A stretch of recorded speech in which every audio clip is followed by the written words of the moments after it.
Well, Noel, to say that you've seen it all before here at the Waterloo is a bit of an understatement. How are you feeling this year? Well, same as always. You've always got that little bit of nerves every time you play. It's just the occasion.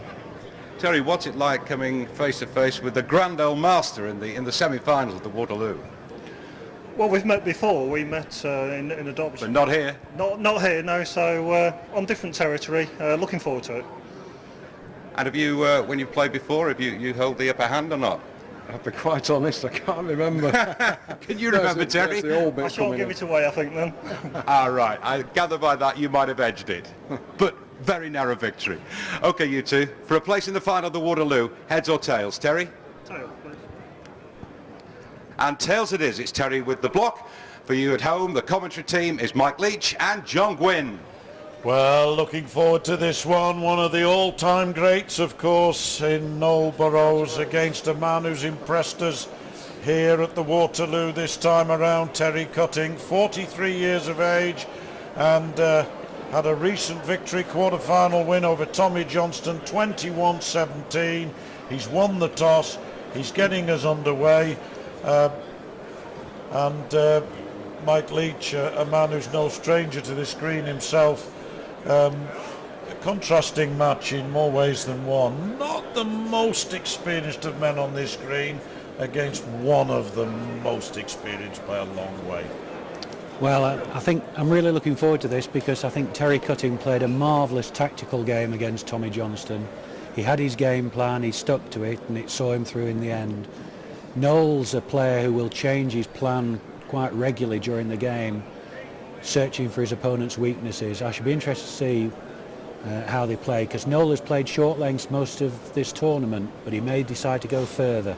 And he said after his 21-11 win against Rob Pearce, the Welshman, in the last round in the quarters, he did say, didn't he, that he kept changing tack until he found a way to win. Yeah, he's very, very shrewd player. And in fairness, he's probably been the form player of all of them in the tournament so far, but that form can change so quickly. I think he's had a result there. I think he's actually put his own in and might have made two. Well, he has by, two, and that's a great start for Noel Burrows. We're back here with Murfield-based bookmaker Graham Hurst. Graham, this semi-final going on, Noel Burrows against Terry Cutting. How do you price this one up? Yeah, we priced it 1-4 Burrows, 9-4 Terry Cutting. 1-4 Burrows. 1-4 Burrows, 9-4 Cutting. Is he that much of a favourite in this, Burrows? Well, we think he is, just on the experience and the ability on the green. Is there people coming to back Cutting at 9-4? It's good pricing. Yeah, we are laying Cutting on the heat at 9-4, but we're having to lay him 10-1 to get him in the book to win the 10-1 to win the competition, even at the semi-final stage. Correct, right, yeah. Tell me something about Terry Cutting. A lot of people around here are saying, who is this Cutting? They don't know him. A lad that lives in Northampton, travels travel a long way to be here. How do you know Cutting? Well, Terry Cutting plays in the first four for the North Midlands, and the last 2 years he's won both his games away in Yorkshire. I think he beat Steve Nurstall away in Mosda last year, and this year he beat Paul Sigsworth at Newsham. That's excellent form. We know that's really good form. And then in the All England he did beat Graham Wilson, I think in the second round, the British Crown Green finals, which were played at Northern and Manchester. So, obviously we know that he's on good form. We watched him the other week at Spen Victoria when he qualified there, and he played very well on that green. So it's the old adage, the bookmaker always knows. The punters don't know who he is, but the bookmaker knows. That's why he's only tens. Well done, Graham. All right, kid. The old master, 62 years of age, has not thought about retirement. Talking to him, he's not really thinking about playing till he's 92, but he said, well, I won it when I was 28, I won it when I was 60. I reckon that my next turn is when I'm 92, if I'm staying on the same cycle. Well, I think he thinks his next turn might be today. Might be, you never know. He might win this semi-final and then go on to beat either Andrew Moss or Billy Farrell in the final. But this fella in blue has something to say about that. He's on the way, but he's reached. Oh, it Yes, he could have done. Well, he couldn't really have done with making contact, could he? No. It would have been to his disadvantage anyway. Now then, speeding away, sent by the great man Noel Burrows, champion here twice. That's a good bowl. You'll And notice it's- Noel's bowls run really well. Plays with big wooden bowls. Big advantage on the green as it is at the moment, and he handles them really well. Now this has a chance. Has it just? Has it just? Oh, it's nudged it. It's nudged it. That's a good one. He acknowledges the support from the crowd that he gets, because contrary to what you might think, not everybody in this crowd is supporting Noel Burrows, though he does have probably the majority of support, would you suggest, Mike? I would say so, not least of all because more people will have backed him. That's right. Money talks, they say. Now he's gone for his favourite piece of land here, where he was so effective against Tommy. See how he does against Noel. Good lead to start with. Yes, he's aiming it towards the sea, if you see what I mean. About 3/4 of a mile to a mile beyond where these bowls are going is the Irish Sea. But they're not bowling quite that strongly, are they? Two good openers, but it's the red one that is favourite at the moment. It's certainly the better of the two. Not a bad second one from Burrows, but, or rather second one from Cutting, my mistake. Noel's changed his peg here, anxious not to hit Terry's bowl, although he's managed to hit it nearly that peg. One Burrows, would you say? One. Yes. So that's 4-1 now, I make it. Good lead. It is a good lead. Yeah, the bookies don't think he's got a chance according to the odds that are being laid on this game, but he certainly looks like he's got a chance now. This is going out. Yes, we can see here how it's just run beyond the yellow a bit too far, and certainly Cutting anyway, demonstrating that he has the edge over Burrows, a cutting edge maybe, on the shorter lead. Good bowl. Beats one, he beats them both. Yes, you're right. If he beats one, he beats them both. I like that. And he could do here. He could actually nudge the yellow. He has done. Not to his advantage, though, and created not so much a headache, but a little problem, perhaps, for the referees. Can't tell from here. No. Certainly, having said he beats one, he beats them both. There's every chance he's beaten one and left one, Yes. which he has. So Cutting goes ahead then for the first time in the match. Bound to go back to the middle of the green again. Won't want to go too far, will he? No. That's just a bit beyond where he was before. He's about 4 or 5 yards further on from his previous lead, going that way. It's not a bad lead. Yeah.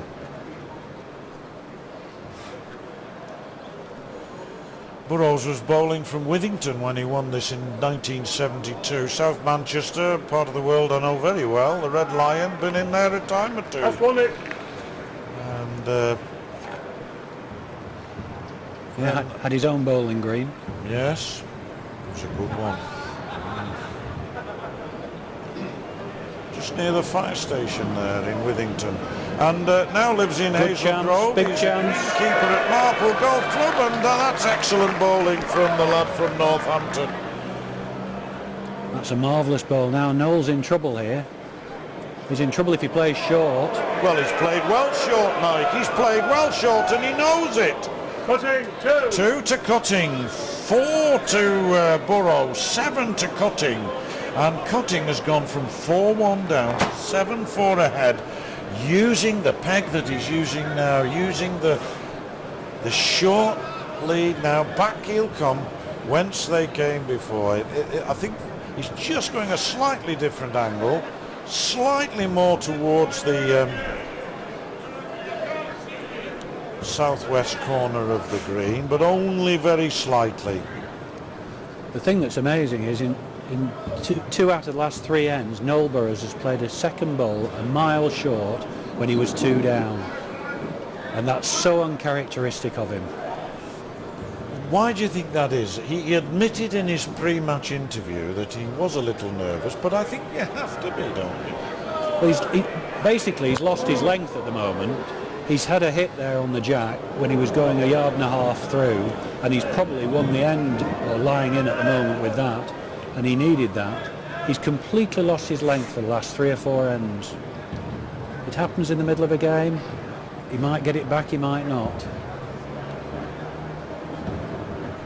Well, this looks interesting as it comes in between his Gone first out. ball and the jack, and it's just gone a little too far.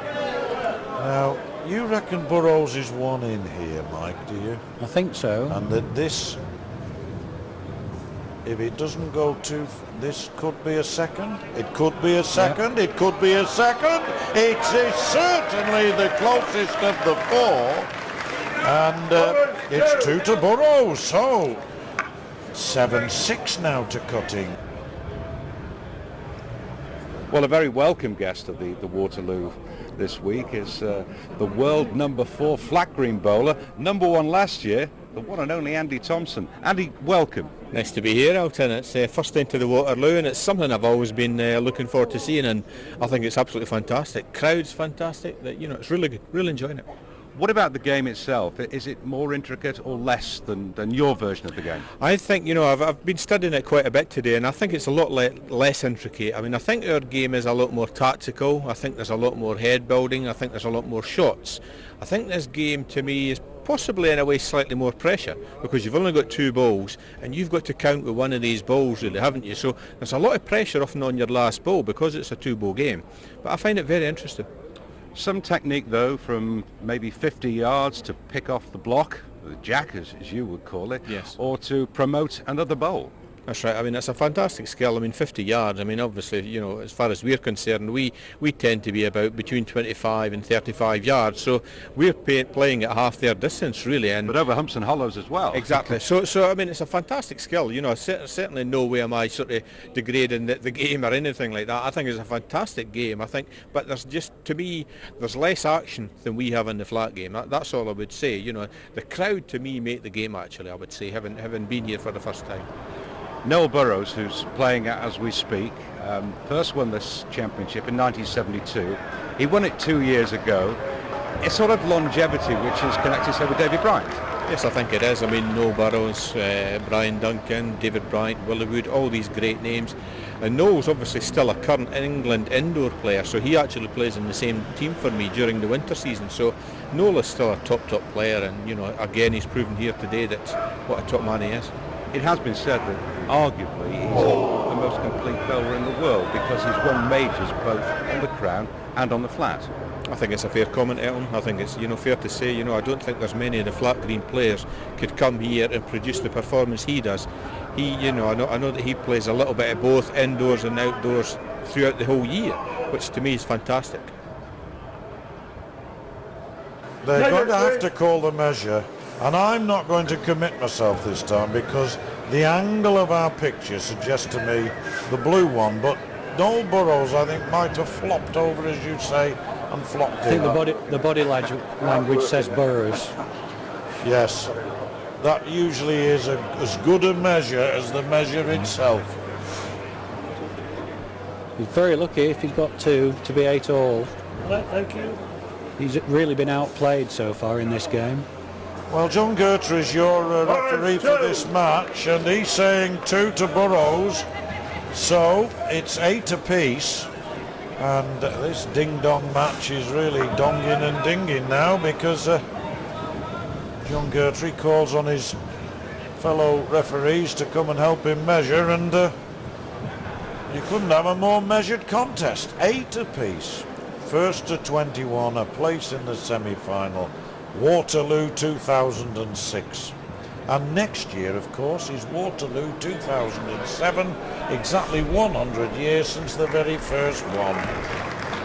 And that less than 100 years after the Battle of Waterloo itself. Yep. So, of course, you weren't playing in that one in 1907, were you, Mike? You were only a little boy at that stage. I might not be playing in the next one either.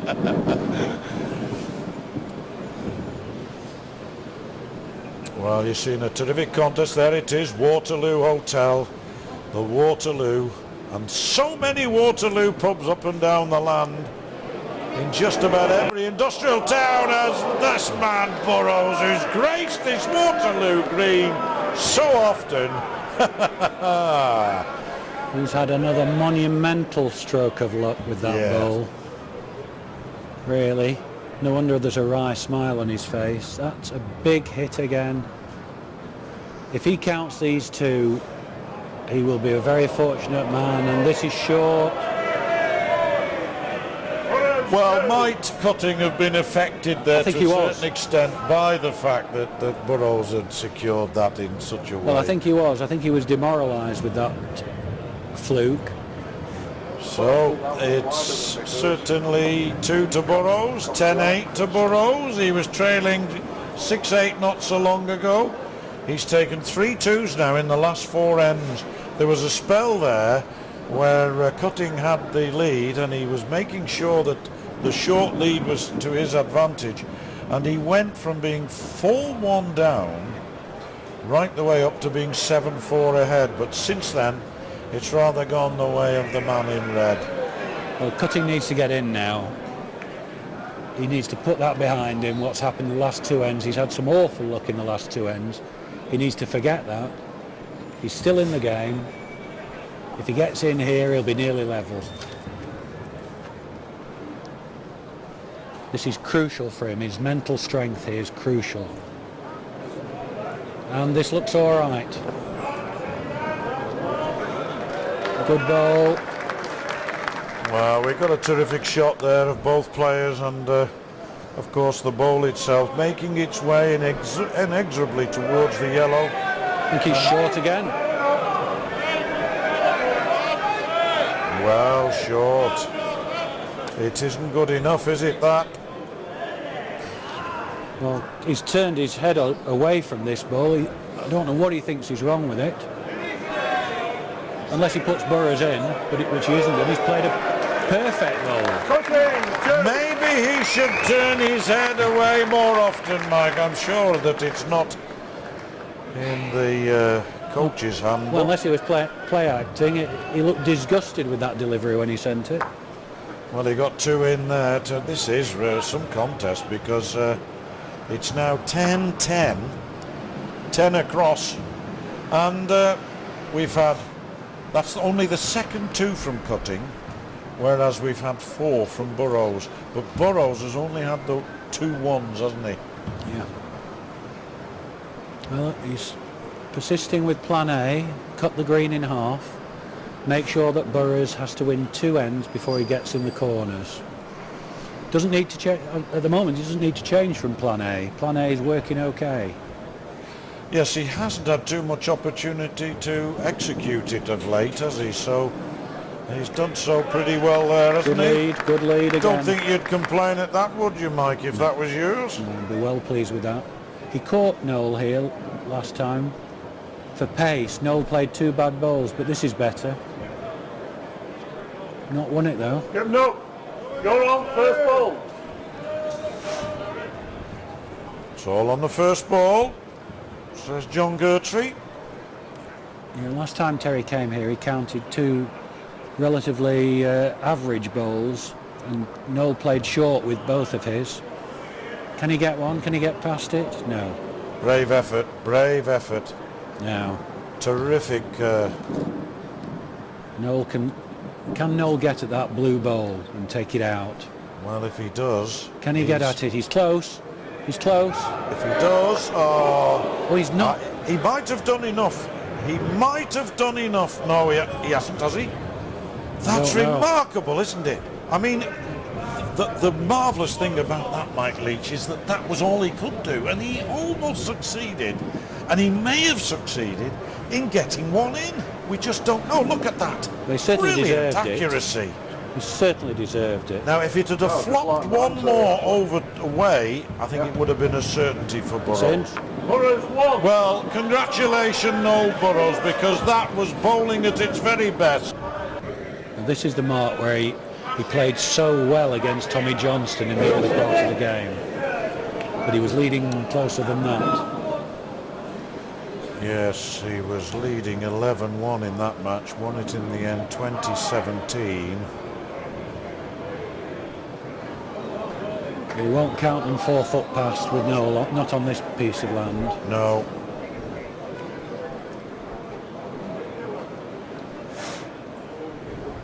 Well, can't tell from his expression whether he likes it or not. It looks, is it going to run? That's the only question. Will it reach? No. It's not good enough. And Burrows here might quietly fancy his chances of levelling up at 13 apiece. He's certainly got 12 on the board once these Changing his 4 peg. have been finally counted. Changed his peg. Didn't want to risk knocking it in.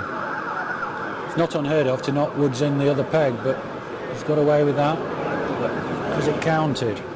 I think just yes, but he's one in for certain, and I think he's got 2. Well, Terry will take the 1 out and get a better look at it. Hard to tell sometimes with a wood in the way. Yes, Only that's one. true. Only the 1. Okay, then I stand corrected. Well, I'll remain seated, but you know what I mean. Gets the 1. We haven't had a 2 now. The 1, 2, 3, 4, 5, 6 ends. No. I think that's a sign, perhaps, that we're getting down to nitty-gritty time. A lot to play for. Neither playing prepared to give too much away. Well, Noel now is the first player to change his tactics. He's playing here, so if he gets in, he'll come down the bookie's edge, round peg. A mark which he's played with conspicuous ability so far. He's decided to desert the corners, but will he get in? Will he get the chance to play it?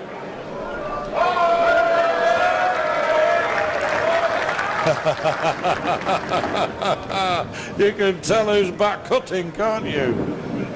Well, what about this? Is this no chance? Gone out.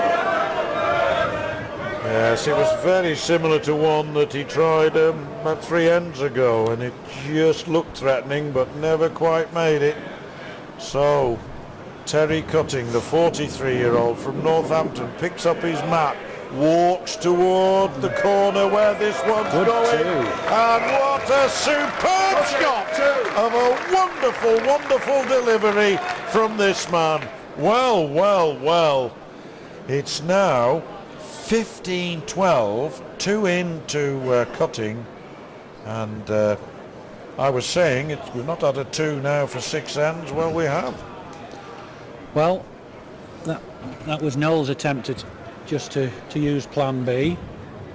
Hasn't worked. He'll get another chance at it, he hopes. But Terry Cutting still playing the same game, infuriating his opponent, because every time Noel gets in, he has to win yet another end to get on any mark he wants. The trouble with the Waterloo, with it being in Blackpool, if you miss out on plan A and you also miss out on plan B, there's always the C.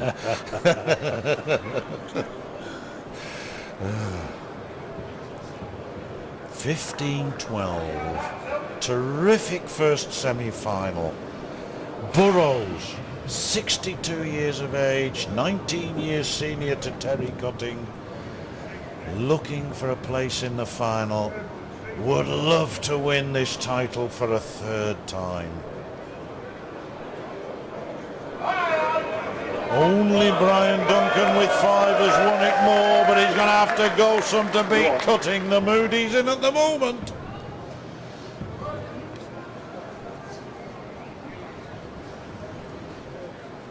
Well,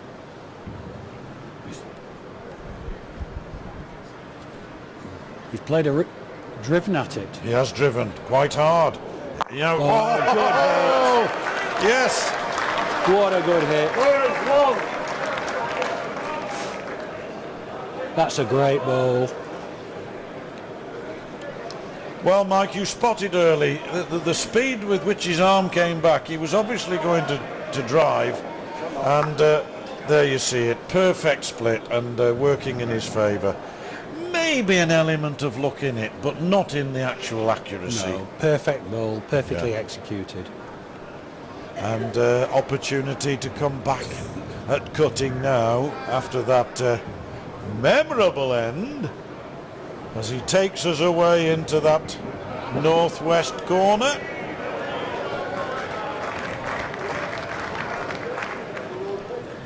Two foot over, that's all. Good ball. Be a good ball to beat it.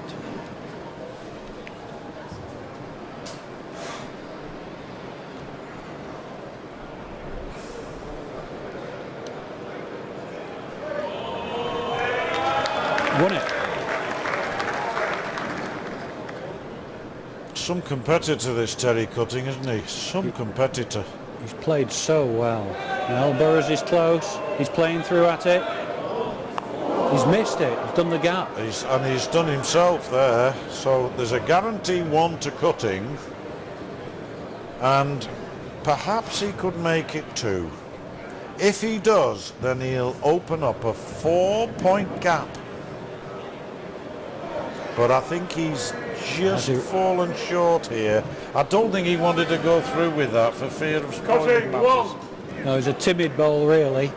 You're right, John. He didn't want to overreach because it was dangerous, but it was a timid ball. 17-13 would have been a big lead. Back to the middle.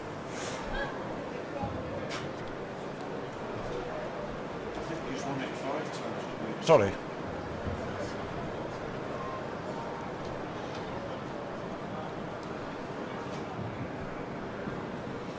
So 16-13 it is to Cutting, and another good lead. Tempting to make it 17 or even 18-13. That's not a bad start. Can Burrows beat it? Perfect, 2 perfect length balls. Burrows has fallen over. Has it fallen in? Well, it's certainly fallen in the right direction. Whether it's gone far enough remains to be seen. My last 2 estimates have been wrong. Well, we'll help you. The referee said it's won it. The referee has said it's won it, and I'll go by what he says. Just the wrong side of Burrows' ball. Well, 3 perfect lengths. Yes, 3 almost in a line, aren't they? It's the line sometimes that may not be perfect, and the length that may be. Other occasions it's the other way round. Well, they've all judged the length Burrows 1. perfectly there, or near perfectly. 14-16. 14-16. Well, 2 legends of bowling with Elton Wellesby right now.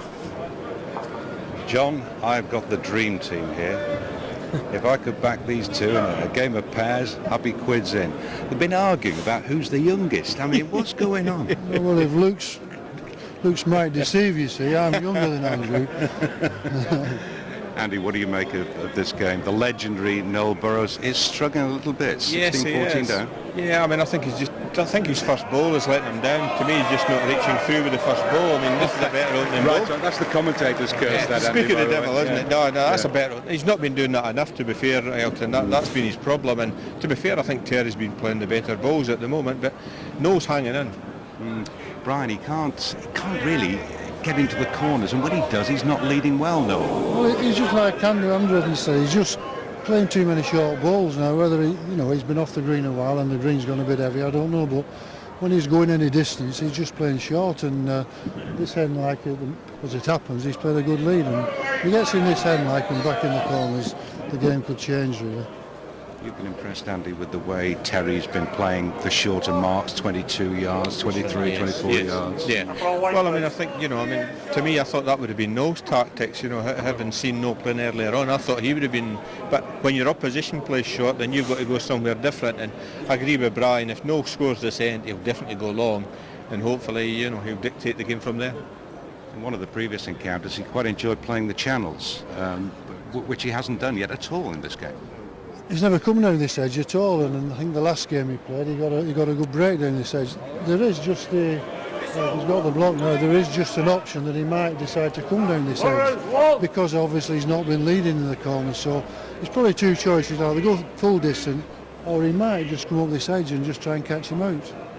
Well, let's just see before we go back to John and Mike, indeed, what he does do. He's trailing, but it's only by one now, Andy, 16-15. The great thing about being used to flat green bowling is the longer it goes on, then Noel is more likely to know about the art of concentration. Oh, I think so. I think you've always got to favour the more experienced player as it gets tight near the end. As Brian says, he's actually going for a short one along the edge here, and Noel played very well in his last game, so he'll know the road to it anyway. Again, he's dropped short again. He'll be disappointed with that opening ball. Very, very disappointed. It was actually the land, the road I was calling for, Brian. He's played it, but he's not played it very well. He's just leading. His first ball is just short. He's like a yard and 4 feet short, so he's not putting any pressure on Terry. Terry's come here with a good ball. Noel's got to play a good second and hopefully try and beat it, but he's certainly got to try and keep him down to 1 if he can, because the score 15-16, if he gets to 18, then he's in trouble. Well, whichever way it goes, Andy, I think we can say that Terry Cutting on his baptism on finals day at the Waterloo has acquitted himself extremely well. I think he's played very well. As you say, he's playing against a legend, and he's up. The trouble now is he's getting near to 21. Will he start thinking about 21? I think that's when it gets nervous. That's when you fancy the more experienced player. But to be fair, he's holding his nerve at the moment. What a ball! Brian Duffy, really appreciate that one. That was a great ball. He's changed his peg, played the perfect length. I mean, the advantage with him coming that peg, there was nothing in his way, so he could play the ball. But he's played a superb ball. Now he's gone 18-15 and he's certainly in the driving seat. Noel Burrows, well, he made a bit of a mess, that one, Mike Leach, didn't he, to be honest, and Cutting made him pay for it. He did. He had two choices, as was pointed out. Did he go for the full corners, or did he come down this edge, which has proved so successful for him? He chose the edge, he chose wrong. And now he's in trouble. Well, there are a lot of punters down there who are very happy that Terry Cutting holds sway here, and that Noel Burrows is playing anything but his best bowls at the moment. Well, he needed to be a bit closer with that second ball, put more pressure on Burrows, but it's in the way, it's balking him.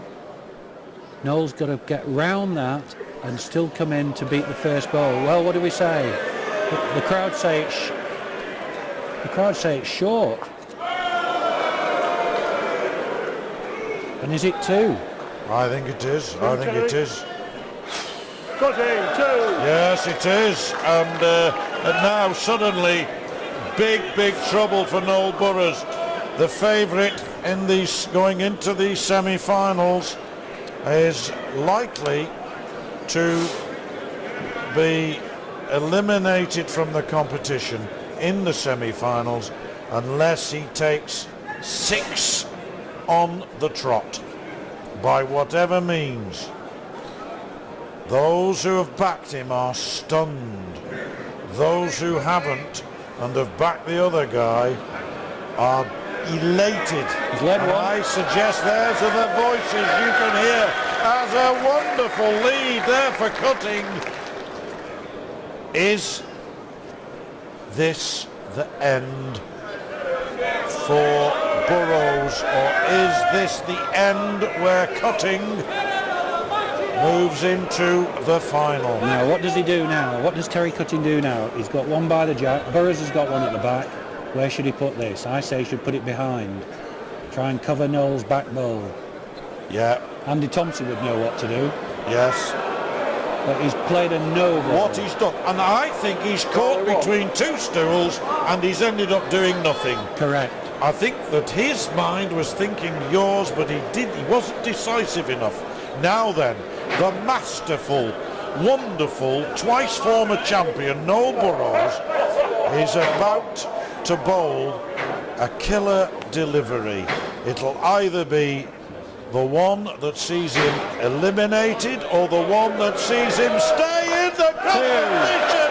You would not believe it. That's why Noel Burrows is the master he is, back from the dead. No doubt about it. Mike Leach, something special that. Wonderful bowl, but Terry Cutting will be cursing himself for letting him play that bowl. He should have covered it. He should have covered the option and put doubt in Noel's mind. Instead of, he just left Noel one option only. Now, and Noel's close to the corners. He must go for them. Can he lead at last? Andy and Brian both said he's just not been leading well enough. One has to remind oneself after that last end, Mike, that Cutting is still the favourite here, although a ball like that from Burrows narrows the gap even more. But he is 20-17 ahead. If he keeps his cool, surely he's still favourite. Well, it's only 2 ends off victory for Burrows as well now. And I think Terry Cutting will be still furious with himself for slipping up, but he looks like he's played a good ball here. I'll tell you what. Could even win it. And if it doesn't, it's still a sign that he has the temperament. I think it's with Burrows, but Cutting's got the temperament. That's a fantastic ball. Brilliant effort. Superb attempt. Well, Noel's just blocking up here. Yeah. And maybe, even if Cutting had done that the previous end, it would have far away, please. worked in his favour. How far away? He's asking how far the woods are off. Referee's saying about a foot. Now, nothing to lose. Must reach up. Might change his peg to miss the short ball. I don't know. Let's see. Well, the short ball is something he's got to take into account, obviously. But he's not changed his peg, I don't think. He's gone over the top of the short ball. Chance. Oh, it was so close, as you could see, as it wheeled its way through. And Burrows won, so 18-20 in Cutting's favour. And just in that 26th end, when it looked as though Cutting was going to gain a victory, we now go into the 28th end with Burrows leading, needing 3 for victory, cannot afford to go 1 down at all, otherwise he's still a goner. What a match! What a match. What a lead he needs now. Well, the crowd say it's short. Well, they're usually right, aren't they? They're down in that corner there, running towards the fairground, and that was never going to go on the penny rides, was it? It was always too short.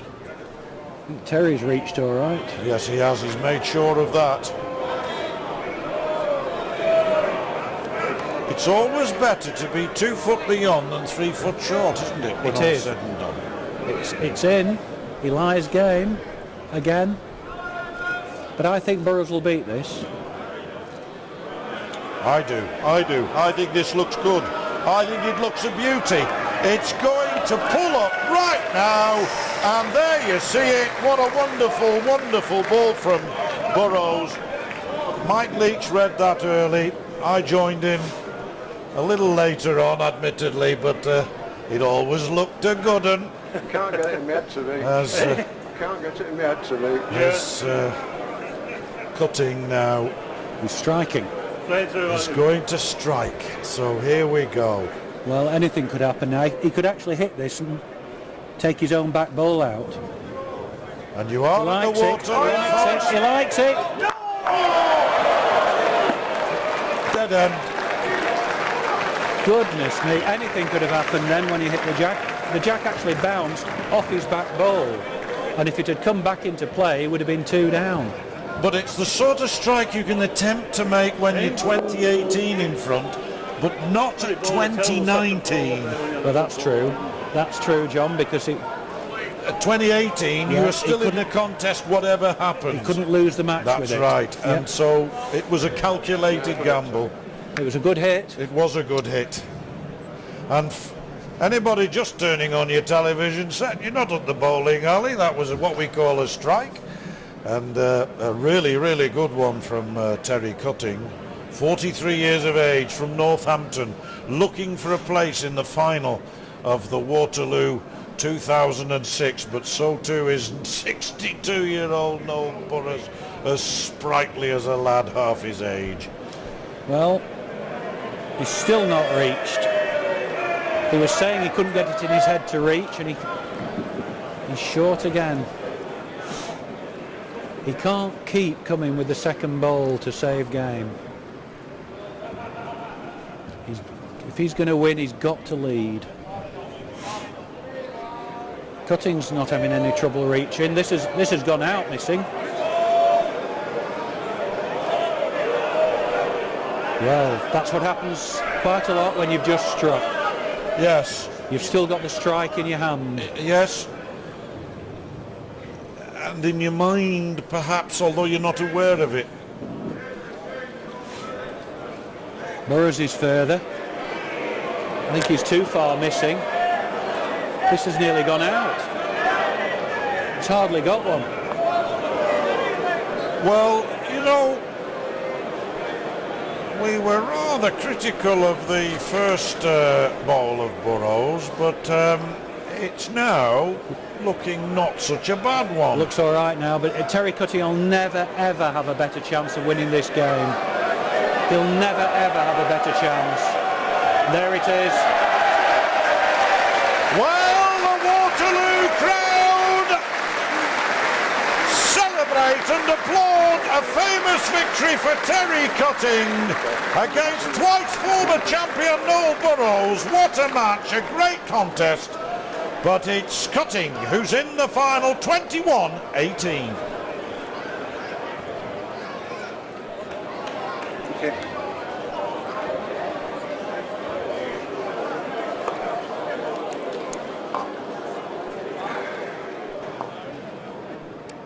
So we have our first finalist at this year's Waterloo. Terry, congratulations. Thank you very much. Did you really expect to get this far when you started the long journey from Northampton all those months ago? No, not at all really. It's a big trek, and these greens aren't you know, we just don't play the greens. So yeah, I'm happy for as far as I've got really. I think you might say you've only got yourself to blame, with respect, for some pretty shoddy leading. Yeah, it's just how it's, I don't know, it just seemed to have gone a little bit deader this afternoon. I don't know whether it's a bit of dew coming up or something, but I just could not get it in my head to reach. So all credit to Terry though, he took advantage, and wish him all the best in the final. I was going to say, where credit's due. Some of your short mark play, short mark play was absolutely terrific, spot on. Yeah, well, he played very well. I mean, I did beat some of his balls, but he did put them close, so that puts you under pressure. All credit to him. And at one point you had the temerity to roll your peg over. Yes, it's unusual for me to do that on here. I don't really know the other peg, so it's a bit lucky, I guess, to get the right land. One or two fantastic bowls played in the match by both of you, but I think overall you probably wouldn't be pleased with the way that the game developed. No, as I say, I just couldn't make a good lead to save my life, and you know, a good player like Terry will take advantage of it. So there you go. I've no regrets except not leading well. Are you going to come back?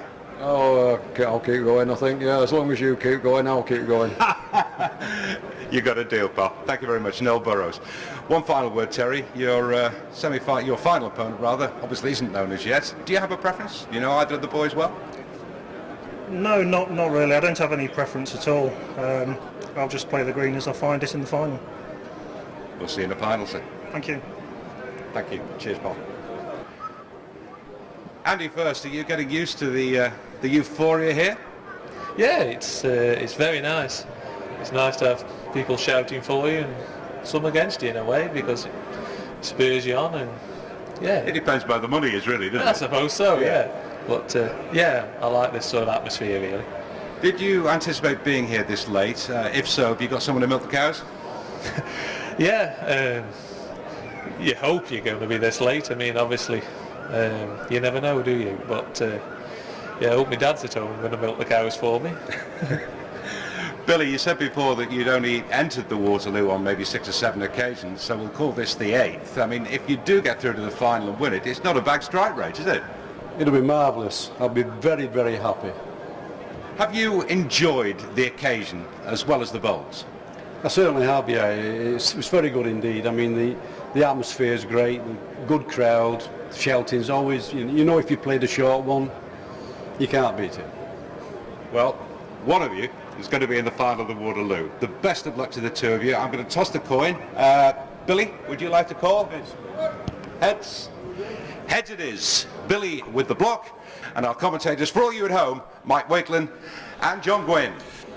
So, Billy with the block, thank you, Elton, and the oldest man in the competition now. There are 3 people left in it. The 62-year-old's gone, so the 58-year-old now is the grandad of the Waterloo 2006.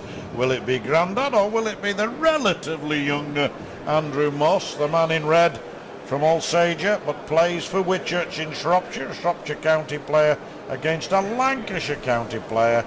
And it's the man who supports Manchester United, dressed in blue on this occasion, who starts us off. And I'm slightly biased, if that isn't a pun, John, because there's never been a final featuring 2 players who represent Midland counties in the 99-year history of this event. So I'm favouring Moss, obviously. Well, as a man born in Shropshire but who now lives in Manchester, I think I can say that I'm right down the middle in this one, Mike. And I'm looking forward to as good a contest as we've seen in the previous semi-final. And we've had some crackers, there's no 2 ways about it, and let's hope this one lives up to that reputation. Well, Terry Cutting beat Noel Burrows 21-18 in the match you'll have seen on your screens yesterday in an absolutely wonderful first semi-final. And he plays for North Midlands in the county competition. So Mike is quite right. If he meets Andrew Moss, it will indeed be 2 Midland Counties players in the final. Finger. And an early lead to Billy Farrell, who had the block, so retains it. And psychologically important for Farrell. In his semi-final, you may remember, he went off like a house on fire against Lee Heaton, but then suffered some nerves at the end and just got home. Yes, 21-19 he beat Lee Heaton, didn't he, in his quarter-final. And Andrew Moss played Graham Wilson, beat him 21-18. So neither of them had it all their own way, as we're watching Andrew Moss here trying to make inroads, but long way short. Likewise, Moss started well. He was leading Wilson 9-3 and then just got home 21-18. Yes, he did, you're right. They both started tremendously, but then just lost it in the middle of the match. Let's give credit to their opponent, shall we, to a certain extent. Needs to miss that.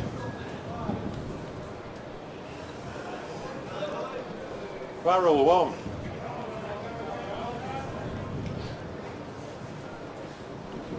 One to Farrell, so he's 2-0 up. And with Dave Jenkinson, sale-based bookmaker, affectionately known to everybody in the bowling world as Daddy Jenks, how do we bet on this one, Dave? Well, we bet evens, Farrell, 6-4 on Moss. Moss is the big favourite. Yes, Moss is definitely favourite going out onto the green. Is that based on the fact he's not Wilson out, or based on the weight of money? Or? No, Wilson's gone and he beat him. So Right. on that basis he's entitled to be favourite. Great. Now then, Dave, start of the quarter-finals and going into the semi-finals, all you bookmakers look poor men. You was loading up with the 3 former winners and Wilson. You were all crying in your pockets. They've all gone now. And now I'm smiling, Keith. You're smiling? Yes, I am. What are you going to do with all this money, Dave? Well, I'll probably just have another trip to Jumeirah Beach in Dubai. With the winnings? And the wife. You're going to take the wife as well? Oh, yes, I always take the wife. It's not a bad game, this bookmaking, it's like, is it? Yeah, it's excellent, especially when we win. Daddy Jenks is smiling now. He can't get enough money in that Pat satchel.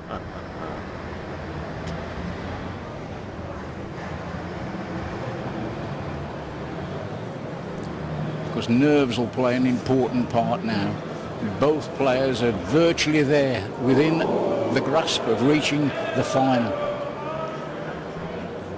Because years ago, you know, John, players used to come in the first and second round, and if they got through, they wanted to buy that evening paper the next day, just to say they got through the first and second rounds of Waterloo. Moss, 1. On the scoreboard. And that's Andy Moss, who will pick up the little yellow one now to lead away, and he trails 2-1. But here in Blackpool on this early autumn day, we've got a little bit of breeze, quite a swift breeze really, strong one, but a pleasant day, reasonable sunshine. Push up towards the commentary box. Both players will be aware of that. And this won't be far away, John. No, not a bad start there by Moss, and what can Farrell do to follow it up? He's gone a little too wide there. I don't think it's got enough on it to make an impact. Are we going to see the first 2 of the encounter?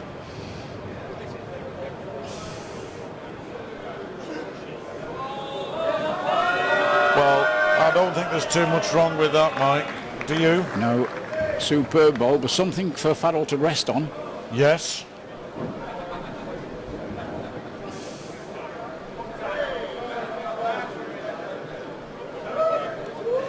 And he may have attempted to do just that, but he was just a touch wayward.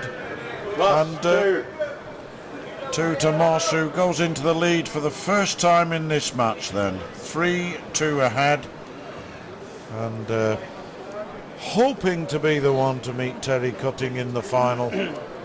But the 58-year-old Billy Farrell lives in Newton-le-Willers, plays his bowls not so far away in Wigan, Garswood Hall. Has 7 grandchildren, Billy Farrell. He says some of them will be watching.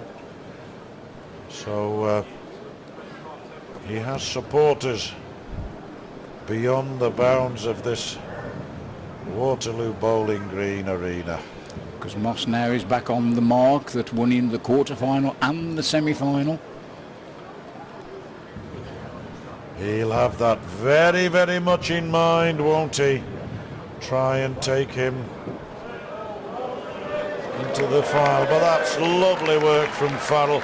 Now, that's how he bowled in the early stages of his quarter-final match, and which helped him go into a comfortable lead. Some confusion there.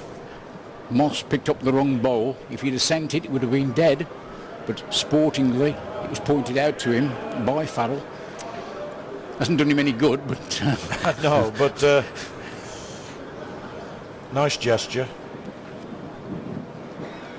So Farrell picks up the mat, starts walking briskly, maybe even confidently, following the last ball, but in the end it looks to me as though it's going to be certainly 1 to Farrell. 1. Just the 1, yes. So 3 apiece. But caught himself out in actual fact here, John. Yes, I could have done with what, about another 2.5 feet? Yes, definitely. Here's the judge.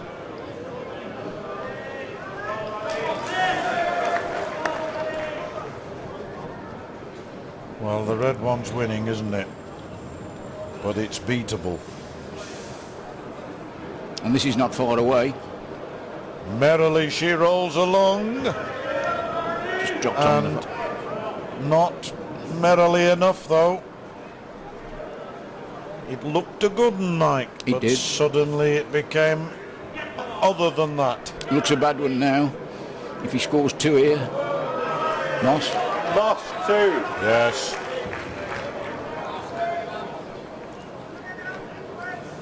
Moss 2 takes him 10-6 ahead now, and at what point does a player honestly start thinking, I'm nearly there? Look at the audience, look at the crowd we've got, Mike. Absolutely spellbound, aren't they? Been here watching all week this wonderful contest, and now, as the final approacheth, they won't be leaving their seats, you can rest assured on that. And they know, as these two players, that there's a saying in Crown Green Bowls, you've won out until that 21's on the card. And the last one's nearly always the hardest to get, John.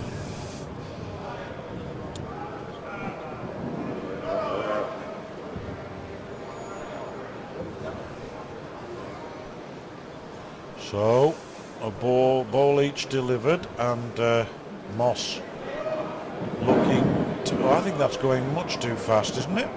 It is now. There's room for Farrell to get in. Just about stayed on, hasn't it? That one of losses. Now Billy Farrell has a great chance here. I don't think he's put enough behind it. Well, he scratches his head, and well, he might, because he had every chance there. It's Andy Moss 1, and I think Billy Farrell will be disappointed there. This crowd certainly made their feelings known then. They sort of condemned that bowl as it was coming across the green.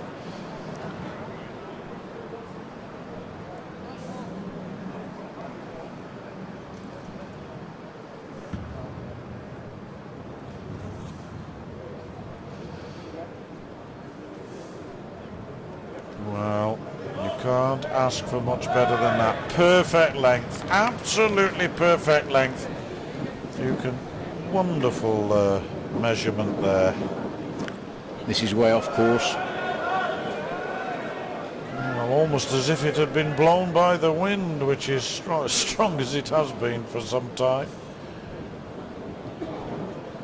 Another one coming in here from the middle-under. Yeah, could get 2 here unless Farrell can produce something special. And few and far between have been his specialities in this match so far. As he comes racing after that one. That's got something in it. Unlucky. I thought it was going to make it in between.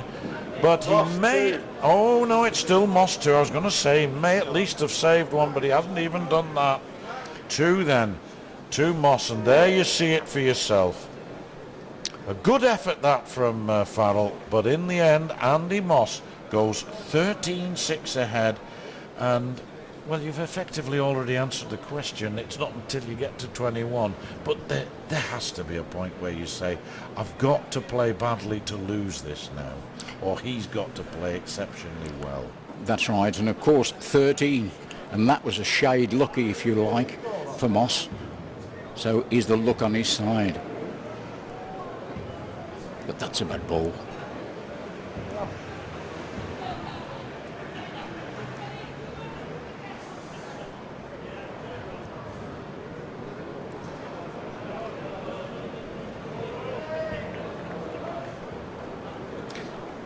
Better, but there's room for Moss to correct his first one here. He wasn't far off land, just a shade too heavy.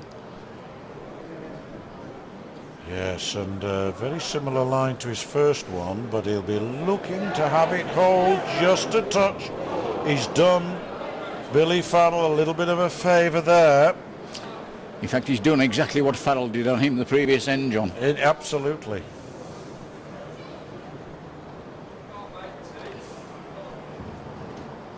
Farrell 1. Farrell just getting the one. I rather suspect he needs more than that. 13-7 he trails, and he's got to put 2 or 3 good ends together here to get back in this match. He won't want to leave it all to the death, will he? He won't, no. He's allowed Moss to dictate play so far. Again, he's decided he's going into this corner. I still think he'll attempt to play right into the far corner. So Billy Farrell, the man who tells me that Manchester United is one of the loves of his life.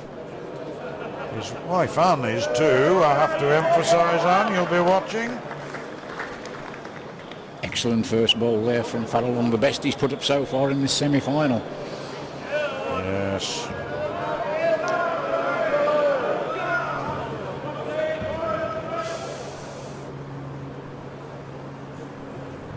Maybe this is the point at which we see the Farrell revival. If he's going to make it into the final, he's got to start producing one. He's well short there, and that's surprising in view of the first one. Yes, Moss has got room to at least save one here, and he'll be disappointed if he doesn't. But he's got to miss this. Could win it. Farrell won. Just short. Farrell won, which is better than nothing, because if you get nothing, the other fella gets something. So 13-8 the score. Now, let's see whether what I forecast may come to fruition. Let's see where Farrell goes. Well, go on. What were you going to forecast? I was It's going all to very forecast well. he goes straight into the other corner, the bottom corner, as far as he can go. So you're talking about the northwest corner, because you were going to forecast it after he did it. I did, and Well, that's where the do Jacks, that. and that's where the Jacks are going this time. I wasn't going to let you get away with that one, Mike, but you were absolutely dead right. That's as long a lead as we've seen in either semi-final, I would suggest. It is. We did see one in the previous semi-final, but it was from the opposite. It was from the other two corners, respectively. And he doesn't want this back. No.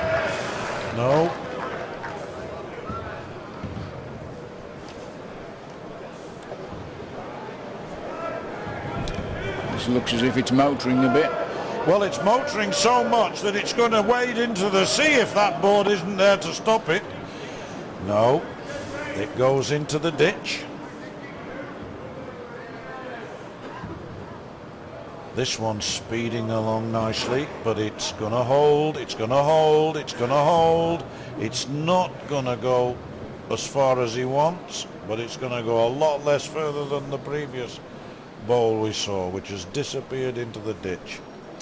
Same situation for Moss. He'll be disappointed if he doesn't at least save one here.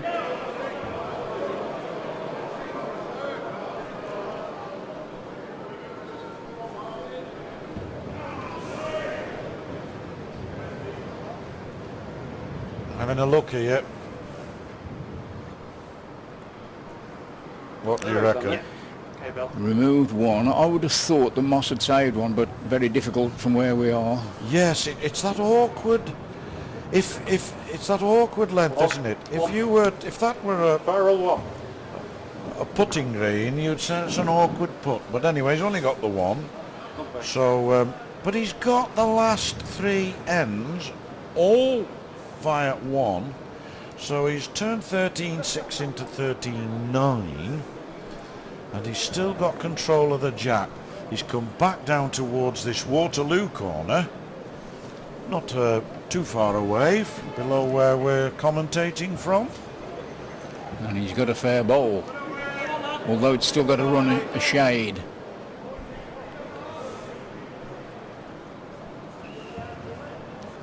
If Moss is going to win this tournament, he's got to beat bowls like this at this length. Well, he has done before in this very competition. That's why he's in the semi-final. And he's bowled particularly well, I recall, into this corner. So, once again, a very fit 58-year-old Billy Farrell runs after his final delivery. And he's a touch closer than his first one, but there's still plenty of opportunity for Moss to make inroads here. But this might be the governor with a miss. oh, he's worked for him. He's got a Farrell's ball to the jack. He's taken one. He may well have two, I don't know, but he's certainly got one. And after that, I suppose he had two to go for. There were two of Farrell's bowls lying fairly close to each other on that line, and it may well be that he had that in mind. If he did, it was an excellent bowl. If he didn't, it was a fortunate one. Either way, he's got one. He's now gone 14-9 ahead.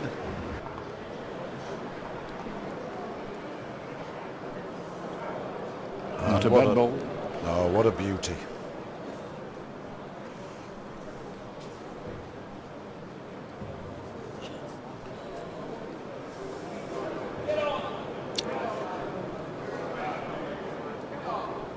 You should. Giving up.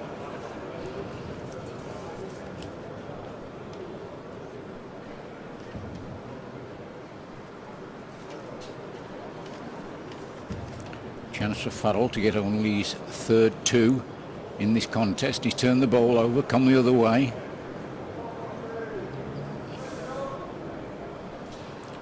Moss won't do that.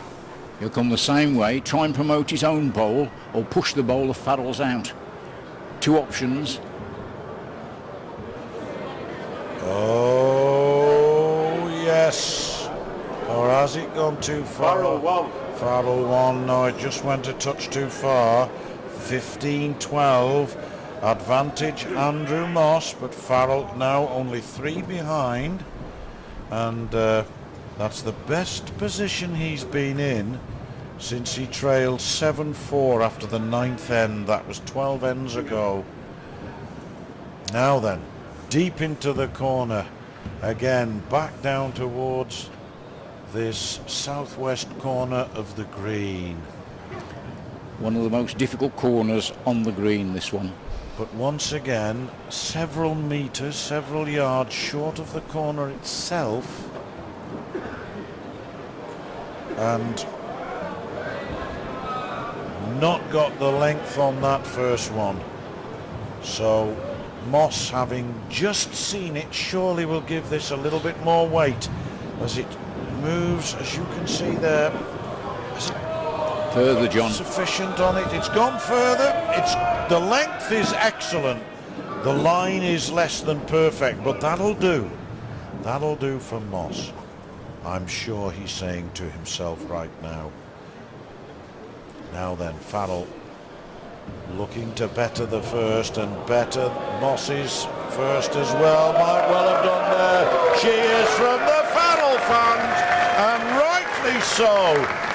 Every ounce of all his 58 years in terms of experience in that bowl, and it could well be a winner. It could well be a winner despite a game effort. On another day, Moss might get two in with those two he bowled, but Farrell's second ball there was an absolute beauty. He's now reduced the deficit to 2. There's a saying, John, that nobody wins the Waterloo handicap unless they've been able to bowl the corners well. And of course the master of that art is the 5-times winner Brian Duncan. Yes. Who of course we've seen on our screens. Who's here every year.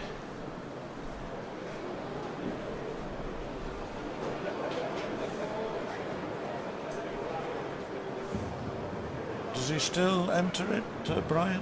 No, he doesn't. No. I was going to say he's younger probably than Noel Burrows. It's a shame that he doesn't, because there's many people who've won this competition much older than he is, and I think a good many people wish that he would enter.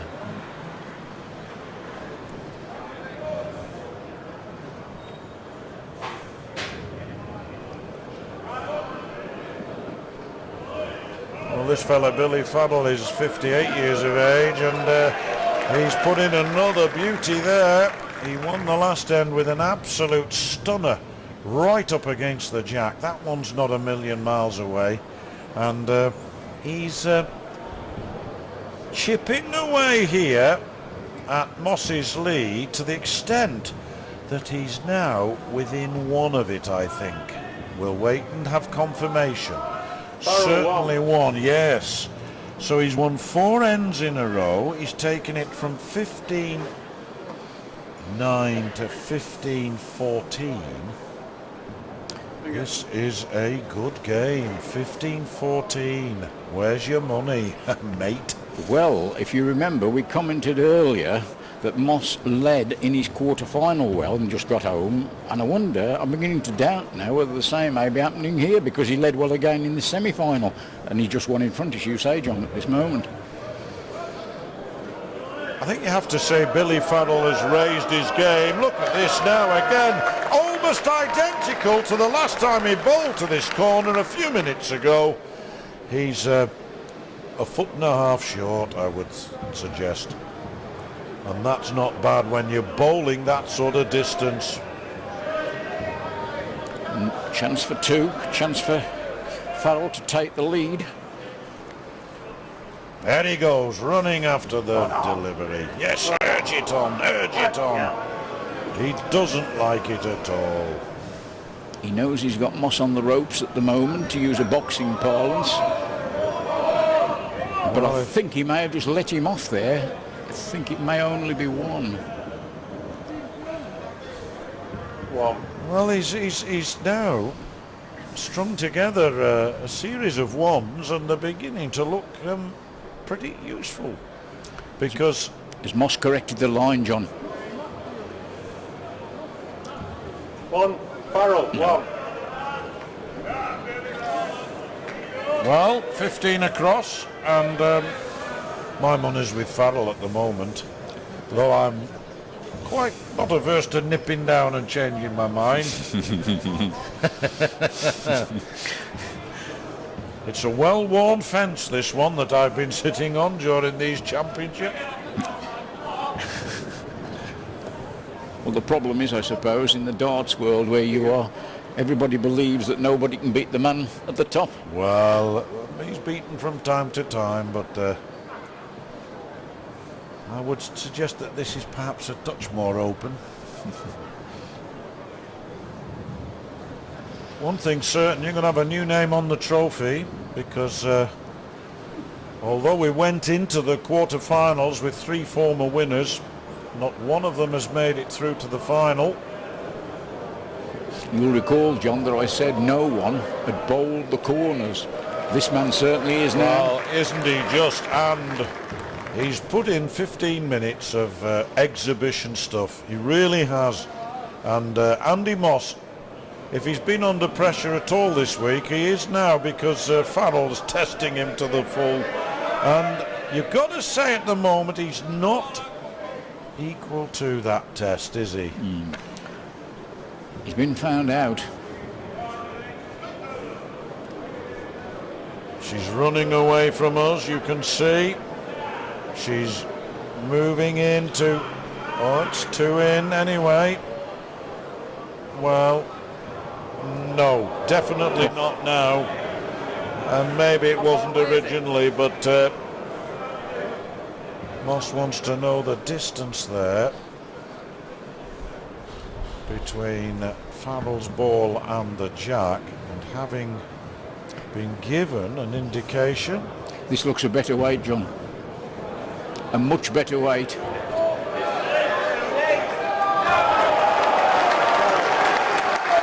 The best of Andrew Moss has just been seen, and how he needed that. There's no doubt about it that he's been under the cosh in the last 12-15 minutes, and Billy Farrell has certainly held sway, but let's give credit where it's due. Andrew Moss produced a quite outstanding ball there, and now you'll see a rather shorter lead. Still in the same direction. No, he's coming towards the central part of the Waterloo end. Yeah, them's the sort of bowls that wins games. Well, certainly when it's 2020 and you produce one like that, it does, and maybe giving him encouragement. Followed up his lead there with a lovely first bowl.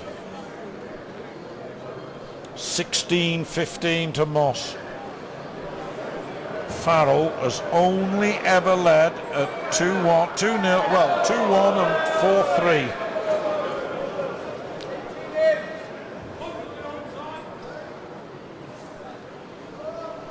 (16-15). If he gets 2 here, it'll really put the pressure on. He's just short. Yes, he is, isn't he? Look at the studious face there. He can't be accused of lacking concentration if that face is anything to go by. I would imagine, I don't know, but if you got 300 cows to milk, you'd have to concentrate, John. Yes, I agree. There's one guarantee. I don't think that Billy Farrell will be short.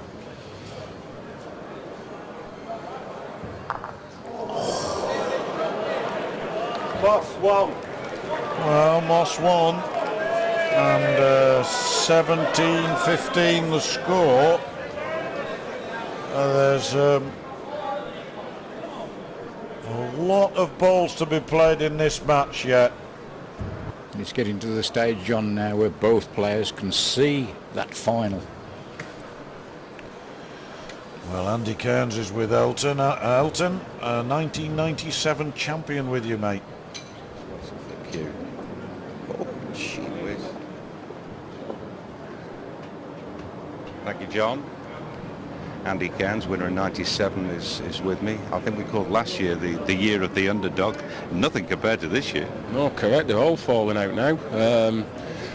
I think in an earlier programme I said that the favourites were looking good, but it's all been turned around. And this game might go with a book as it happens. But well, would you? Oh, I can't. He's having no luck at all, Billy. That's about 4 or 5 bad rubs that he had this game. He's gone in the back of Andrew's bowls, and now he's just rubbed the jack and flopped off. He must be absolutely sick at the minute. The leading, apart from the rub of the green, the leading though has not been top quality, has it? No, the leading's been very poor. I think that the condition of the greens had a lot to do with that. It looks very heavy, very pushy. There are bad patches on it where the balls are bumping. But it's not seems to be bothering Andrew at the moment. He's played an excellent ball there. It's just beginning to boil over this game.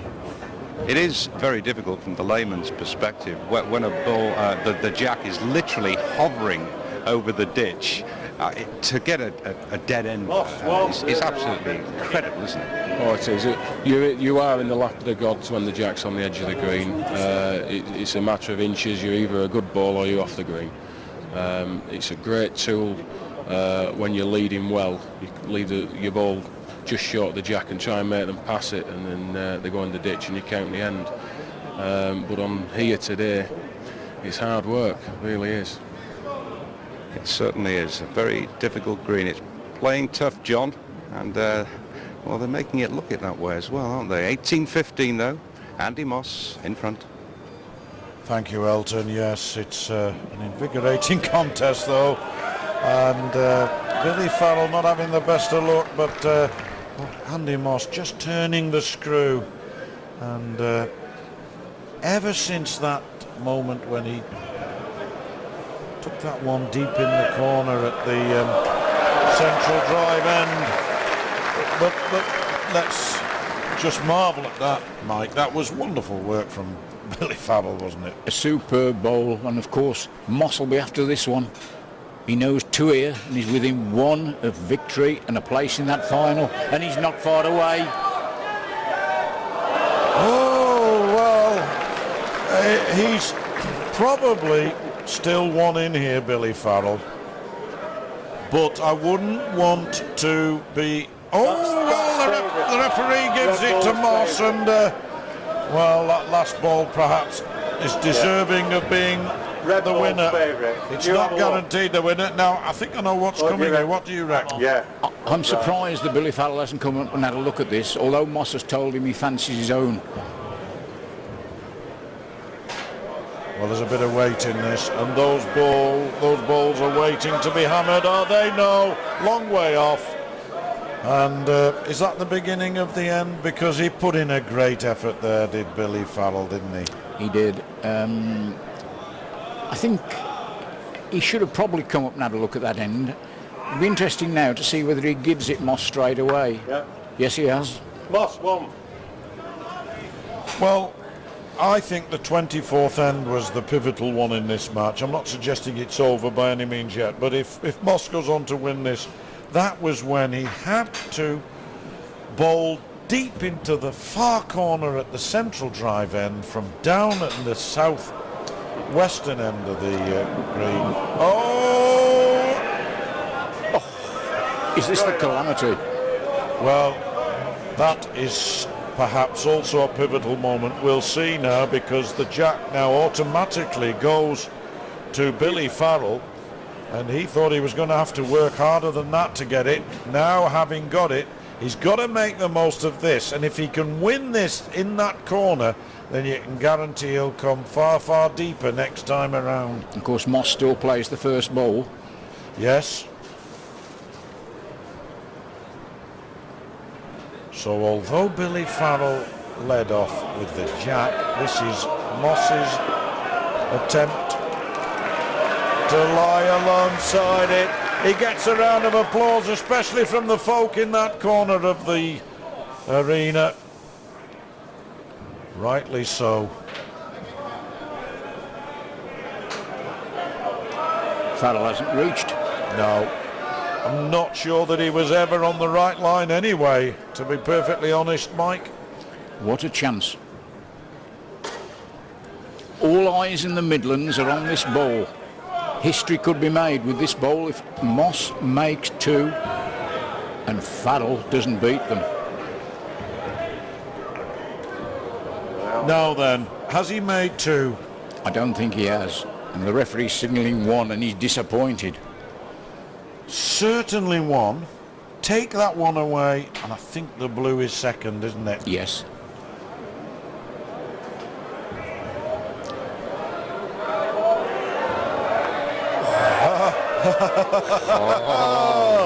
No! Farrell. Well.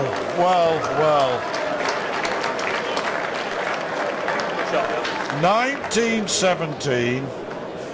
That's the very corner where Moss, 25 minutes or so ago, put himself right back in pole position with a delivery that he will remember for a long, long time to come. But gotta say, that was equal to it. Billy Farrell, if ever he needed a good shot, it was then. He got it. It's 1917.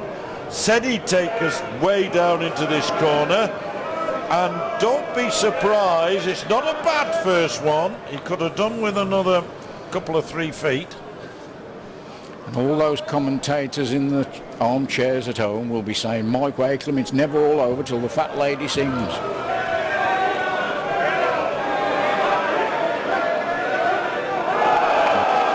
Well, the roar tells you that Moss has gone fractionally farther than Farrell.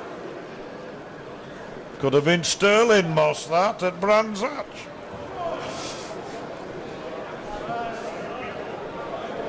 Running this in. Oh, he's taken the jack as well away.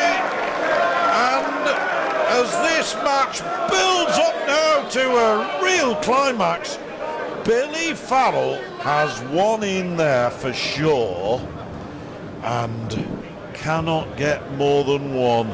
But this could be a spoiler, or...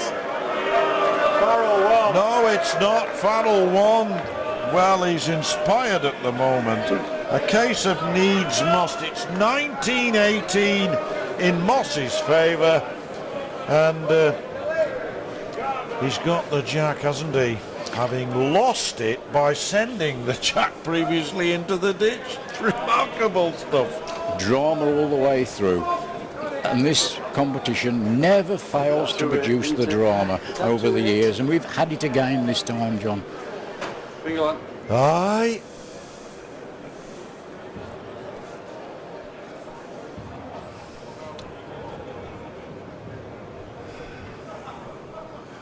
And there's more to come before this wonderful competition ends. We know not yet whether it'll be Moss or Farrell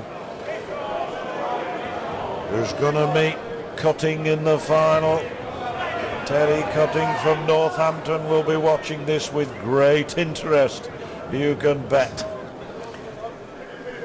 As Billy Farrell leads deep into the northeast corner of this famous green, and now Moss tries to better, and he will.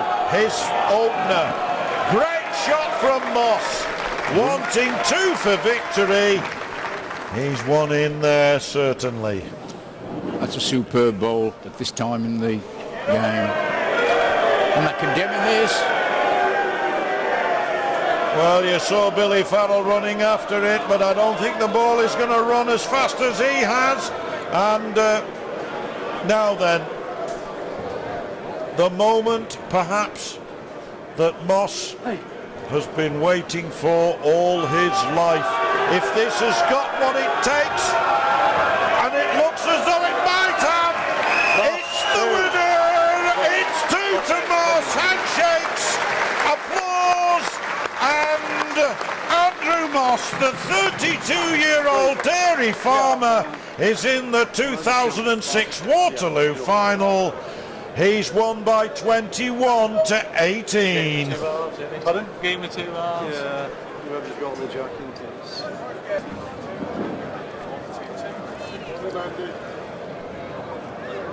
So now we know the 2 men who are going to make up the final here at the Waterloo 2006.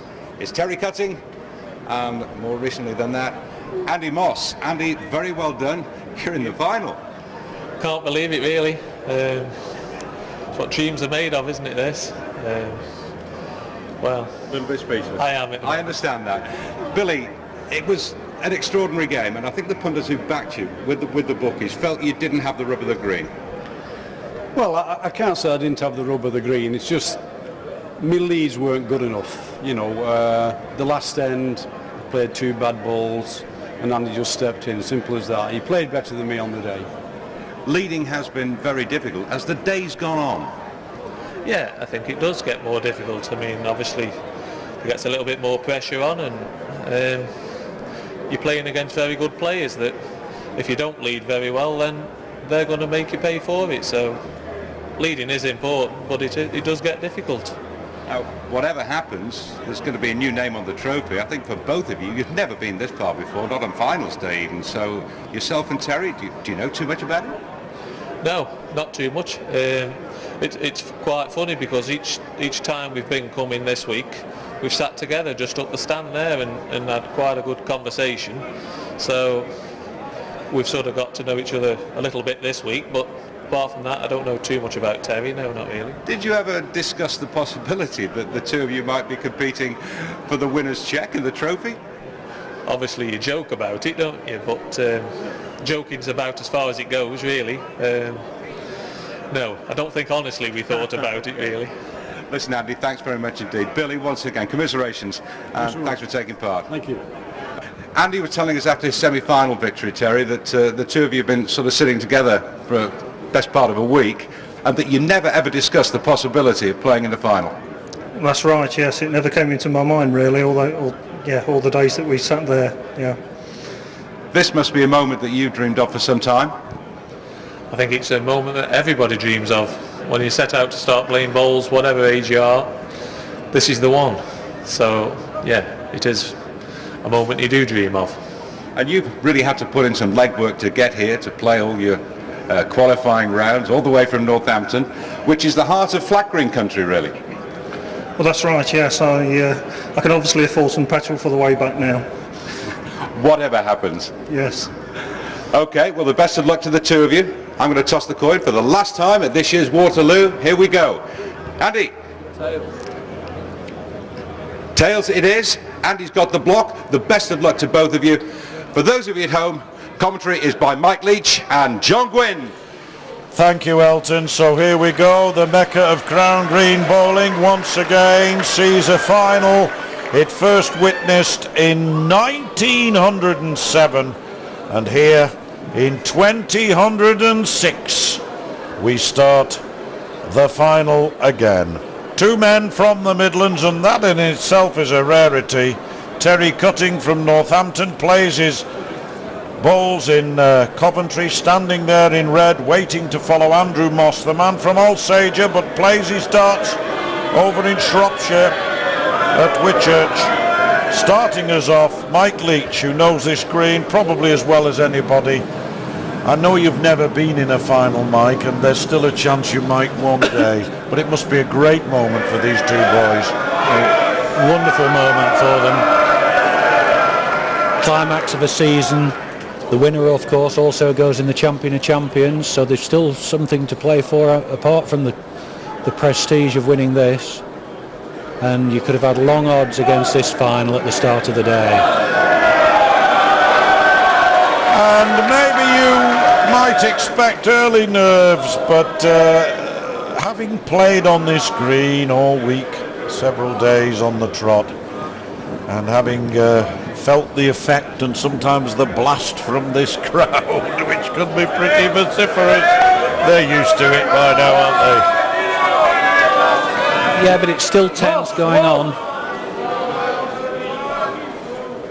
Well, you want to win, obviously, at the greatest competition in Crown Green bowling, and Andy Moss, who won the block, winning the toss, takes an early advantage.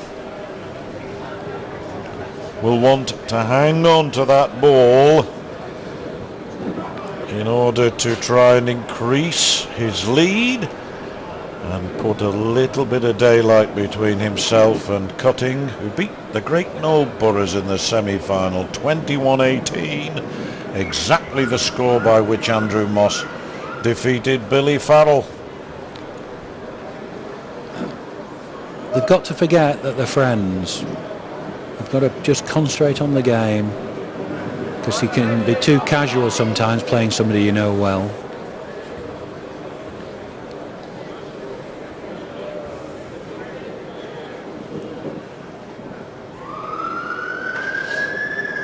Is it going to reach? It's not the ball, I assure you, that's making that noise. But it might as well have been, because it was so very effective.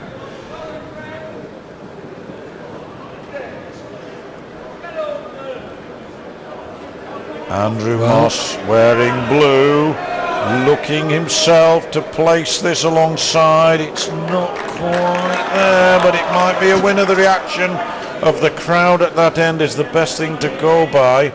Now the referee, John Gertry, will confirm that blue is best at the moment. So it's Terry Cutting, 43-year-old from Northampton. He's close, he likes it. Clips his own, he can win. Yes. Excellent stuff. What a great ball, so early in this contest. That was a wonderful end, Mike, particularly as the jack was laid up so close to the border of the green. Yeah, every wood improved on the last one. Some would say he was a bit lucky there, but he played the right ball, he played a good pace. He could either win off his own ball or promote it, and he'd be pleased with that. As the final gets underway here between Andrew Moss and Terry Cutting, we're joined by Graham Wilson, of course, one of the competitors in the early events in the quarterfinals. Graham, how do you see this final going? I think it's going to be quite a close final. I think both players are. I think they'll be both getting a bit uptight at the minute. Just first few ends will settle them down, and hopefully it'll turn into a good final. I think. Snatching one or two bowls. Do you know both of these players? I know Andy more than I know Terry. I think what they've played today, I think they both played quite steady today. So I think it's going to be a good game between them both. Tell me something, Graham. This Waterloo final, we've got two players in the final that at the start of the week's tournament not everybody knew. A lot of the big names have crumbled from the quarter-final. What is the fascination with this Waterloo? What makes it so special? Well, I think, like you say, I mean, we've had sort of like 4 big favourites today and they've all gone out, but I mean, anything can happen in the Waterloo. I mean, like we found out, I mean, we've got 2 outsiders really in the final. I mean, it's one of them big occasions where the not say poorer players, but the less yeah, they up the game, and they produce the goods.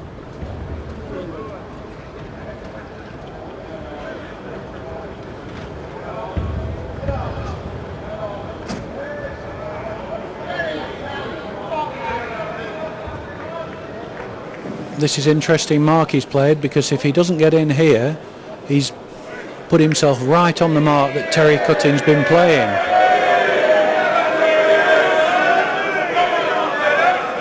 The difficulty for Terry is he's had a bit of a wait before he went on, and the green will have gone heavier.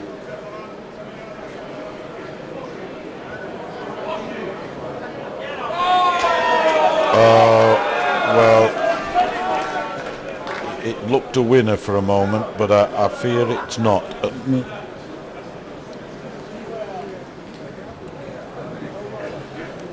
Needs to count this. Well, it's going along nicely. Gone out, missing. Yes, you're right, Mike, it has. Moss 2. Well, that's incredible. Moss 2, he can't believe it. Look at his face. He cannot believe that he's got 2 there. He'll bowl far better deliveries than that. They're not bad, but he'll bowl better than that and lose, won't he? He will. 4-1 up. That's a bonus. That's what he'll be thinking. I think Terry Cutting just hasn't picked up the pace of the green. It does alter, particularly it can alter by the hour.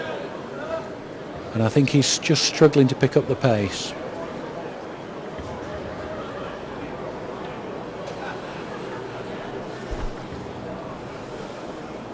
I would say this is Andrew Moss's sort of length that he likes to play, 35, 37 yards. Well, there's Good confirmation of it, you're right. If the jack's gone 35, then the ball has gone 35 and about 4 inches. See, he's struggling. Played such a good length in his earlier matches, but just not feeling the length at the moment. It's already occurred to me that this could be a very one-sided final, because Moss has certainly settled the better of the 2, no question about it. And you do wonder if the occasion might have got to Cutting.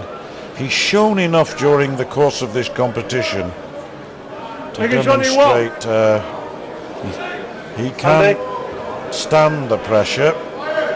There he is. He's asking Andy to tell him whether it's 1 or 2. He says it's only 1. Very sporting. No messing about. He's going to strike. Oh well, here we go. And watch this one. That's moving along apace. Has it got the accuracy? Good hit. Oh, super stuff. Super stuff, that. Now, where does it leave us? Terry Cutting. Yes, Cutting 1. And that was a Cutting moment, all right. Wonderful, wonderful accuracy. Took it out clean. Isn't it dramatic? You wouldn't want it to be like that all the time, but now and again it's nice to see a strike, isn't it? We'll leave the men for a moment to catch up on the Ladies' Championship, which took place just a few days earlier. 32 of the country's top female bowlers were in action on the famous green. Twice men's champion Stan Frith was an interested spectator, watching the progress of his daughter, Julie Green. But all eyes were on 2 women who boast 8 titles between them. Lynn Pritchett from Staffordshire and Warrington's Karen Johnston. Court stood between Lynn and her 5th title, and she put up a valiant effort before Lynn eventually triumphed 21-20.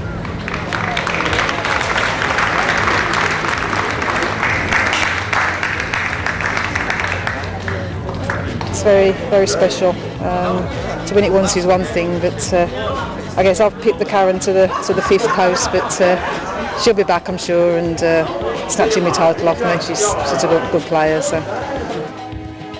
Meanwhile, back at the men's final, Andy Moss has opened up a 9-7 lead against Terry Cutting.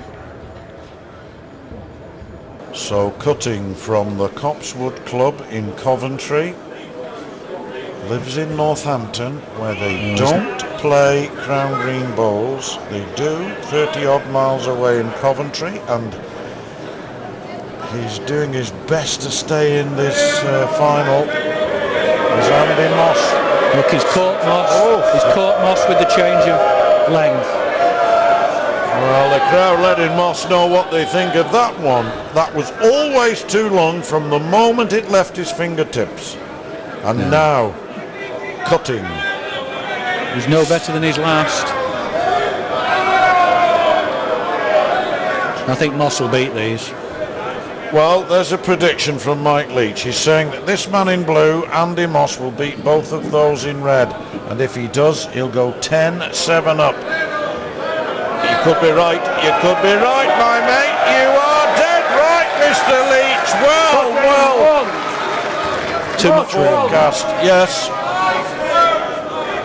You will gather that Mike Leach is a bowler of quality. John Gwynn isn't. The fact is that he gained that one. He's 10-7 up. And again, work to do for Cutting. And Andy Moss is now playing the sort of length that Terry Cutting was playing. Well, you don't blame him after that, do you? I don't. No, I think tactically he's had the upper hand in this game.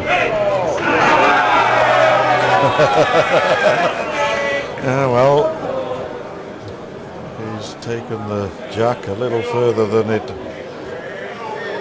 was standing at originally. Given up, short. He's just not had a length from the start of the game until now. He's not found a consistent length, Terry. Well, you could say there's no cutting edge to his game, is there? But perhaps we'd better not.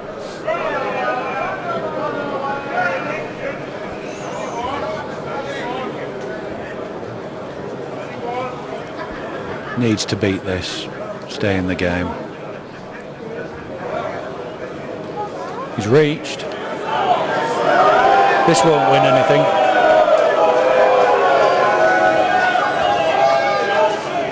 Well, Moss won. Moss won, so that's 11-7 now to Moss. And if you're sitting at home having been beaten by Terry Cutting, as are David Shepherd, Kevin Wainwright, Clint Storer, and of course the great Noel Burrows, Tommy Johnston, you're saying, I wish he'd played like this against me. That's what you do say, exactly. I thought as much. Some people can't even bear to watch a man who's just beaten them. Really? Because they never seem to play as well again. Although one has to say that this is a final, and they weren't. And there's a big, big difference. It's the same green, it's the same venue, the same in every respect except one, Mike. Yeah. This is the final, and if you win it, you are the Waterloo champion. The other thing, as I said, the green has changed, and of course so's the light changed. It's now dusk virtually that they're playing, and it can sometimes be hard to see, particularly at any distance. And particularly if you've got an eyesight like mine. But I know that's Andy Moss's bowl. And he lies in with two. Yes. But has Cutting got what it takes to deny him at least one here? He's thinking about changing his peg, but I don't think he's going to. No, same peg. Just has to get past those bowls somehow. Can win either side of that nearest bowl with a perfect length. But he won't win if he's too far. Left the two. But I think he'll be feeling this because I think the Terry Cutting of the previous round and the one previous to that would have been much, much closer. I do feel perhaps that the occasion has got to him. I don't know, I can't read his mind, but judging by his performance here, I think the occasion has got to him, because he certainly is below the form that's got him to the final.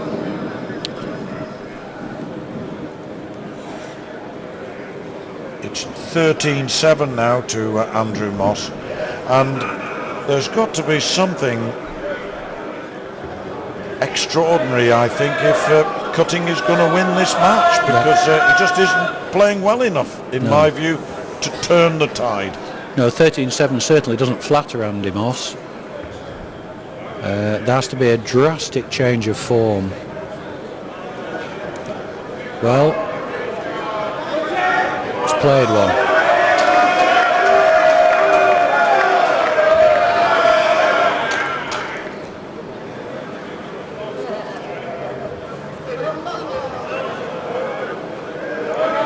He doesn't like that, the way he's standing, no.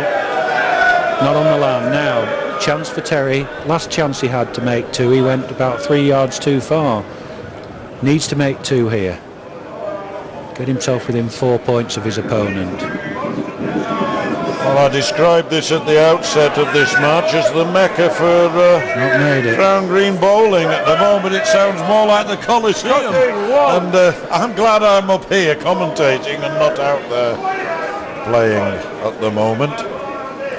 So one there to the man in red means that he has now got another one on the scoreboard. 1380 trails.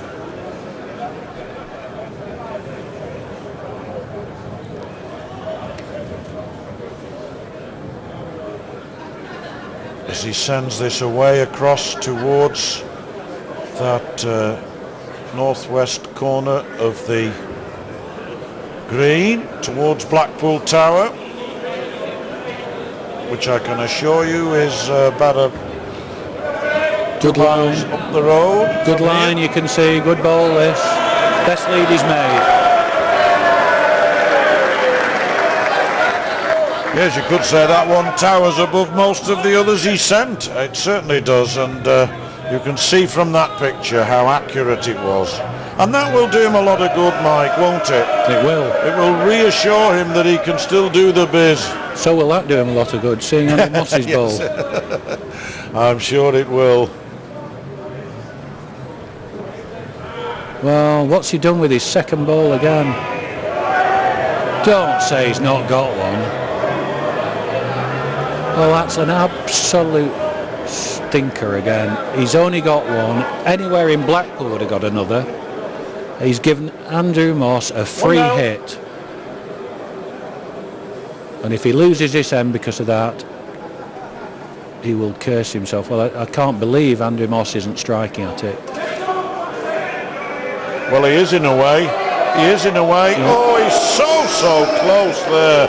Unbelievably close. And I bet the snickometer would tell you that he might even have just touched it, but it was very, very close, that's for sure. 13-9, and Cutting at the moment just inching closer.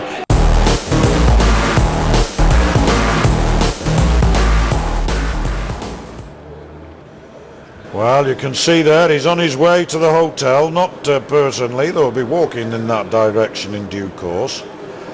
That's the main Waterloo Hotel. It extends way across to where the office is as well, behind us. It's quite a huge complex. What's really. He done with this? Well, all I can suggest is the yellow's gone for a drink and the red is teetotal, because that's nowhere near the hotel. It's far too short. Well, Elton's got a couple of interesting guests with him at the moment. Over to you, Elton.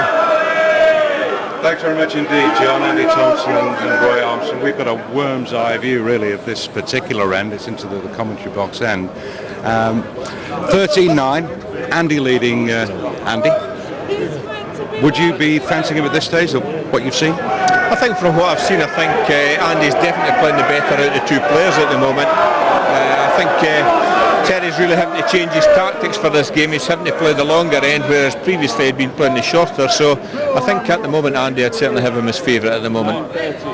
The Green Roy is taking some reaching, certainly into the corners this afternoon. They're not really playing it, are they? A lot of short balls played today. I think it's normally this corner is near played. You normally have to play them less than a yard off to count, but today the players have found it extremely difficult down here, and it's amazing how many people have been short of the jack. Andy Moss, of course, is a specialist on 30 yards, and that's why Terry's tried to come down here, but he's got another 2 chalks there, Andy. Now that takes it to 15-9. In the flat green game, is that sort of around the number of chalks when you're maybe sensing the winning post? Yeah, I think so. 15-9 up, you feel as though you're into the final stretch now, and the chap on 9 really has got to do an awful lot to come back into it. So at the moment, Andy's favourite, and obviously both players have never been in a final before, so are certainly not been in the Waterloo. So a lot will be playing on both their minds at the moment. But at the moment, I just feel that Andy's the stronger of the two. Tactics do seem to be rather similar between the two. There isn't a genuine short mark player or round peg player or a genuine corner player. They're fiddlers. Yeah, I think, as I say, Andy, this is Andy's favourite length, and he's playing round peg here. He's playing thumb peg. He's playing bias towards the ditch, but there isn't a lot of bend. And really, Terry's wondering what to do, because he would like to play a little bit shorter, but the green is so dead at the moment. Coming towards the end of the day, it's certainly going slower all the time. I really don't know what he can do to get Andy off this length. We've seen Terry a couple of times, Andy, turn his peg, which is something that you would never do on the flat. No, it's something I actually mentioned to Roy about. You know, when you turn your peg, you really just do not know which road you're actually picking. To me, it's always it's a little bit guesswork. You know, where we're playing on the flat green, if we know if we change our hand, we've got a rough idea. Here, you change your hand, you really don't know. It looks to me as if Terry's picked a 2 up here, so that brings him back into the game again. Okay, so it's 11 to 15. Blue's still the colour, John. Yes, it is, and I think Blue will win it, but all credit to Cutting there, and words of wisdom from those two gentlemen.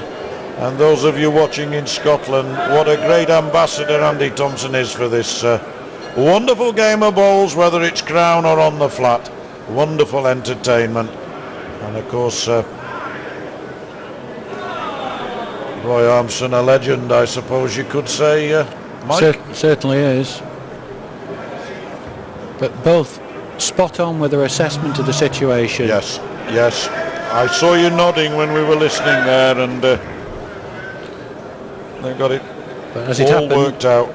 Andy Moss paid an awful end then. We mustn't praise them too much, you know. We might be out of a job next year.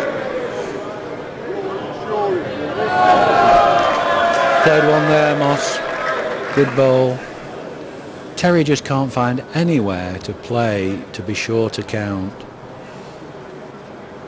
He's reached with this. Can't win. No. And, you know, they'll be watching this, I'm convinced, in the Chester Road Bowling Club in Whitchurch. And willing their man on, and he's bowling some beautifully inspired bowls at the moment. All right, Cutting has just taken 2, but Moss immediately hits back with 2 himself, 17-11, and it's one for him to lose rather than Cutting to win the way they're bowling at the moment, Mike. Well, Terry can't afford just to trade ends with Andy. He's too far behind. He's got to find somewhere to get a break against him, and that's what he hasn't done. His highest break in the game is 4. Yes, that's right. 8, 9 and 10, wasn't it? Ends 8, 9 and 10. He took 4 legs, 4 points. And this is the ultimate irony, because this is just the mark that Terry's played so well. and it could be the mark where he finishes losing.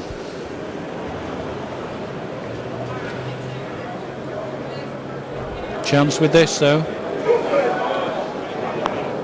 Just hits wrong. Well, when things are not going your way, they tend to stay not going your way. And, all he's succeeded, you can see he's not happy. All he's done is succeeded in helping Andy Moss along.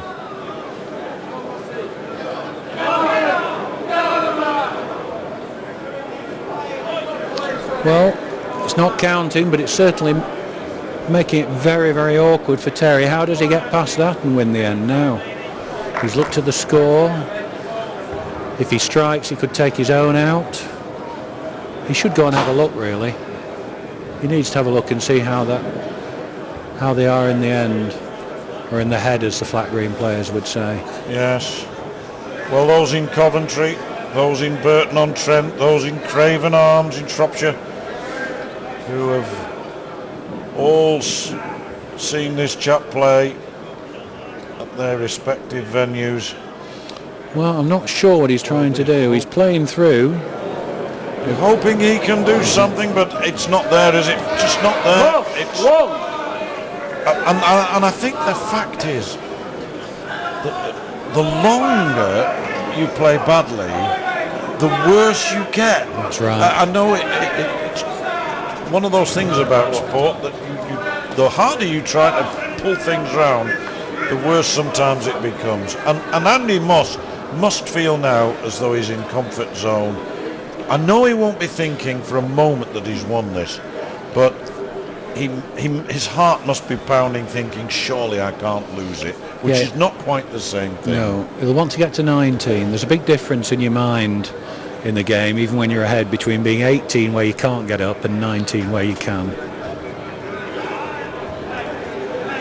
But never at any stage in this match has Terry Cutting been ahead, and frankly, never at any stage in this match has he looked like being a leader. He's slipped another one, you see, 4 yards off. He's just not found the green at all since he's come back onto it. I know that one can say that it's the green, it's changed, but I think the occasion as well, put the two together, and it's been tough for him. Meanwhile, Moss is gathering on that particular rolling stone called a bowl. He's not saved. He might have saved by knocking it forward. Moss, one. That's 190. Well, he's got to that 19 that you mentioned. This might be the last end of the competition.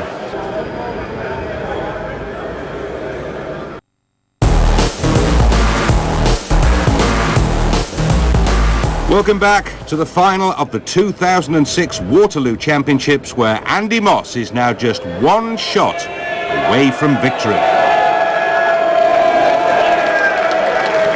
When you want to become champion and you're one away and you start with one like that, you must be pretty pleased. Well, as he reached, he can't afford to not reach.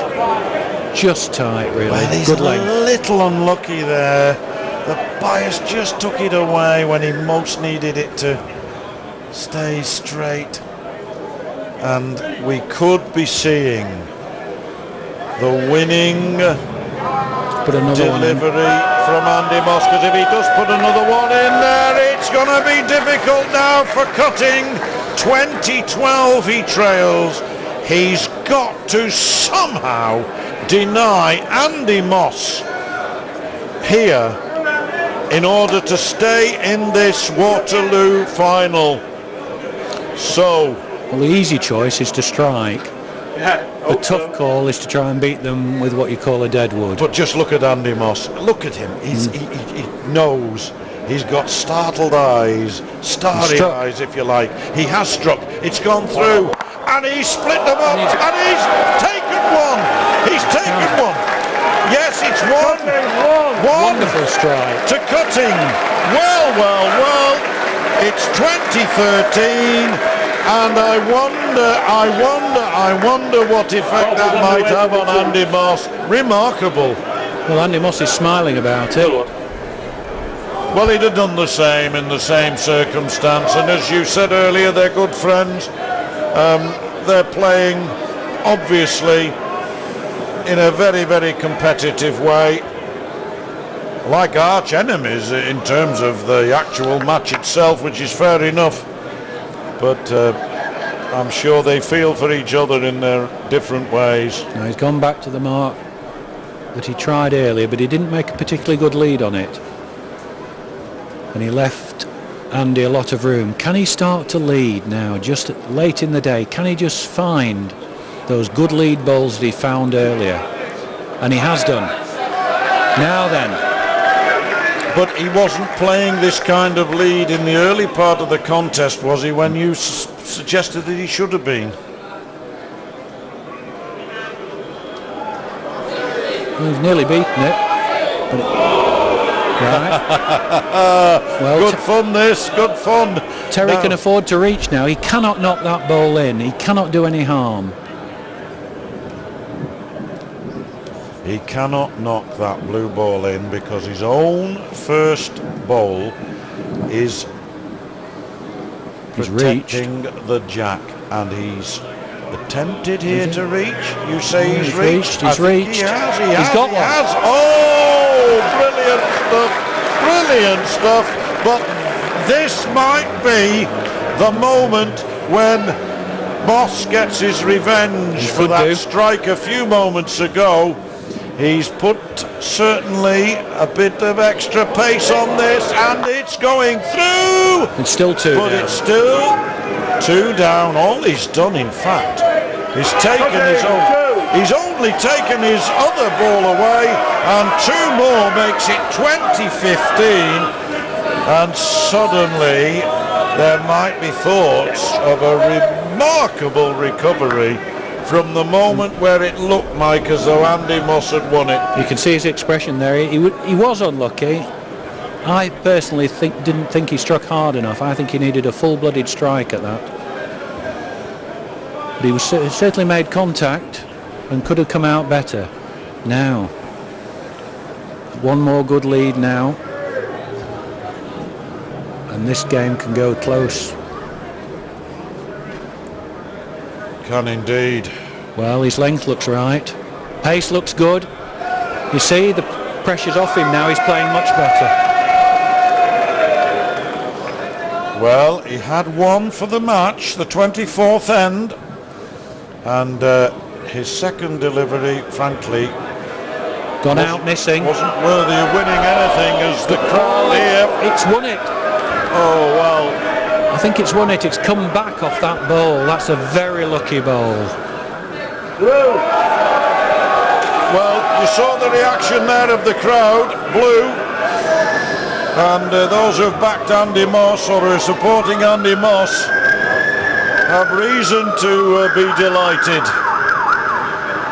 And alarm bells ringing here for Terry Cutting. He's got to produce the goods again.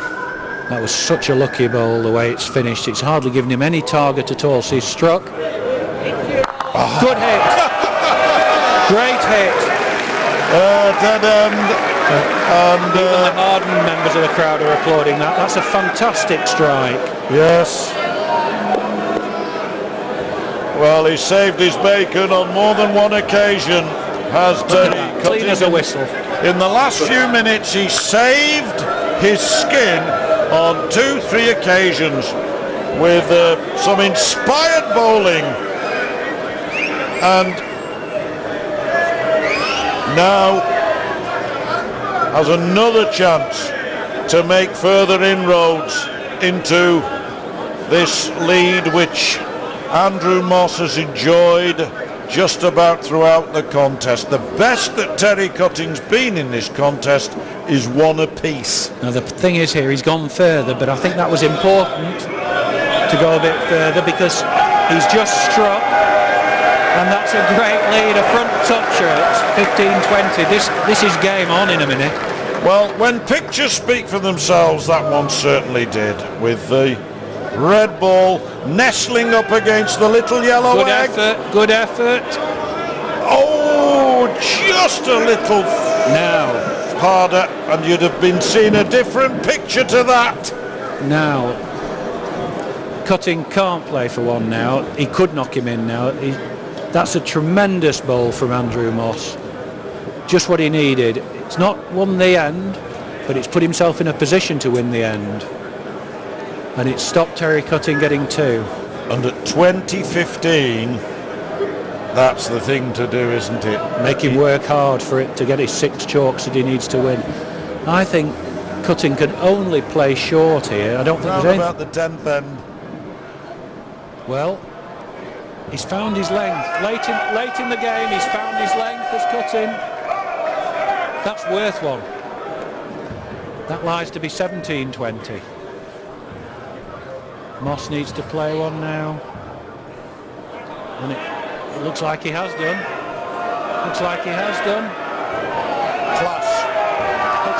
It's fallen in again. Sheer class. That takes bottle. And when you milk cows, you see plenty of bottles. I He's can assure striking you. again. I think he's right. He's hitting well. I think he's right to strike. Andy Moss is looking up in the air behind him, praying that he misses. And the crowd there also wondering whether this is He's done it again.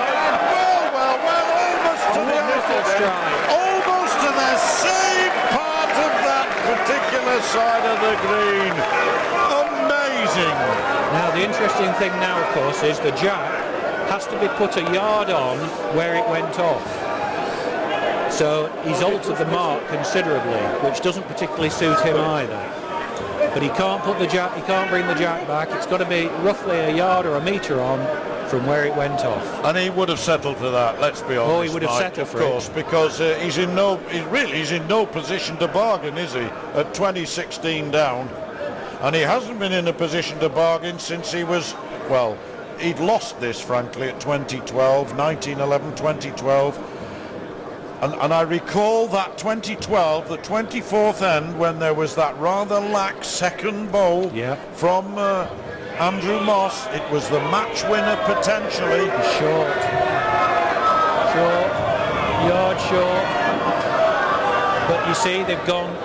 To get back on the mark, he's had to go 5 yards further with the jack, and he's just deceived himself slightly. Has he deceived Andy Moss? Well, not for pace, he hasn't. Does it miss it? No, he's running to the back of it. Well, Moss must now be thinking to himself, this game just ain't going my way at the moment. And although I only want one, it's taking some getting. He's only wanted one since the 24th end. We're now in the 30th. Well, there's been 2 dead ends. He's short. He was worried here about knocking Moss in. That's why he's played short. He was terrified about knocking him in. Well, the dead end may not favour one or the other, but it certainly is more of value to Terry Cutting than Andrew Moss, because has he reached? Has he reached? He's not reached.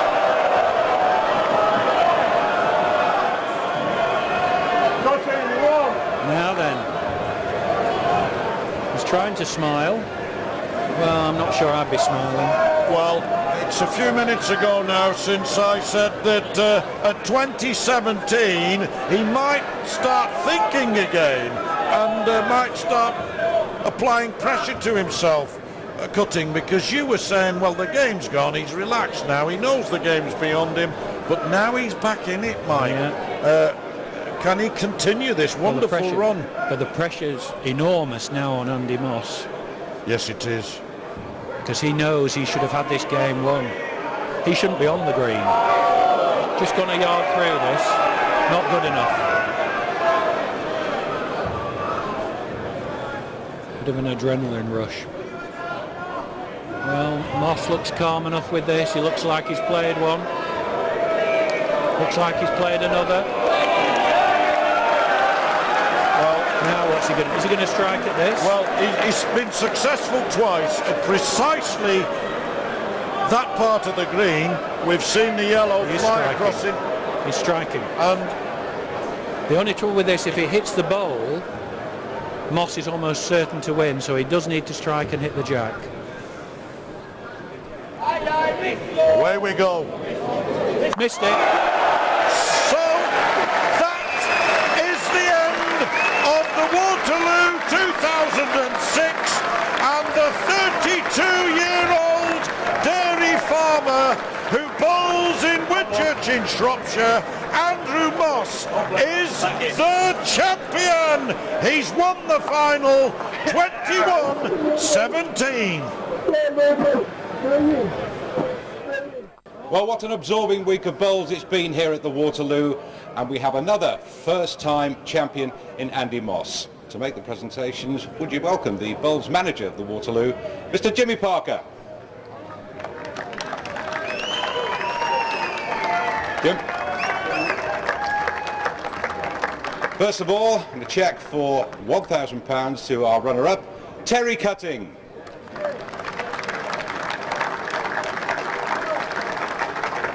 Here's the money, Terry. Okay, well, let's welcome then our champion for 2006. He's never been this far before, and he walks away with a cheque for £3,000, the trophy and the mantle of Waterloo champion for 2006, Andy Moss.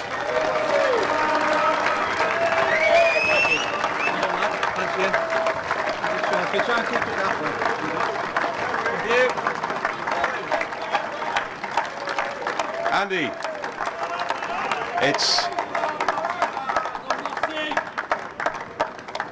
what a great moment for you. Speechless, absolutely speechless. I'm shaking like a leaf, to be honest, but well, as I said before, you dream of this, don't you?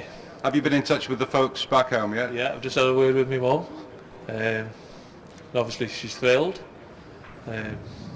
I take it you won't be milking the cows tonight anyway? No, well, I hope not now. No. First thing in the morning with a sore head? Probably, yes, Yeah? probably. Yes. But it's been a marvellous week for you, and you must be absolutely thrilled to bits. Yeah, fantastic. Can't put it into words.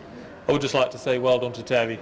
He's had a super week as well. I was beginning to wonder when that last one was going to come, but give him credit, he's played very, very well this week. So there we have it, the end of another great week's bowling. We have a new champion. He's never won it before, but I think the world of Crown Green Bowls will now acknowledge that Andy Moss is amongst the elite. Until next time, a very goodbye from us all.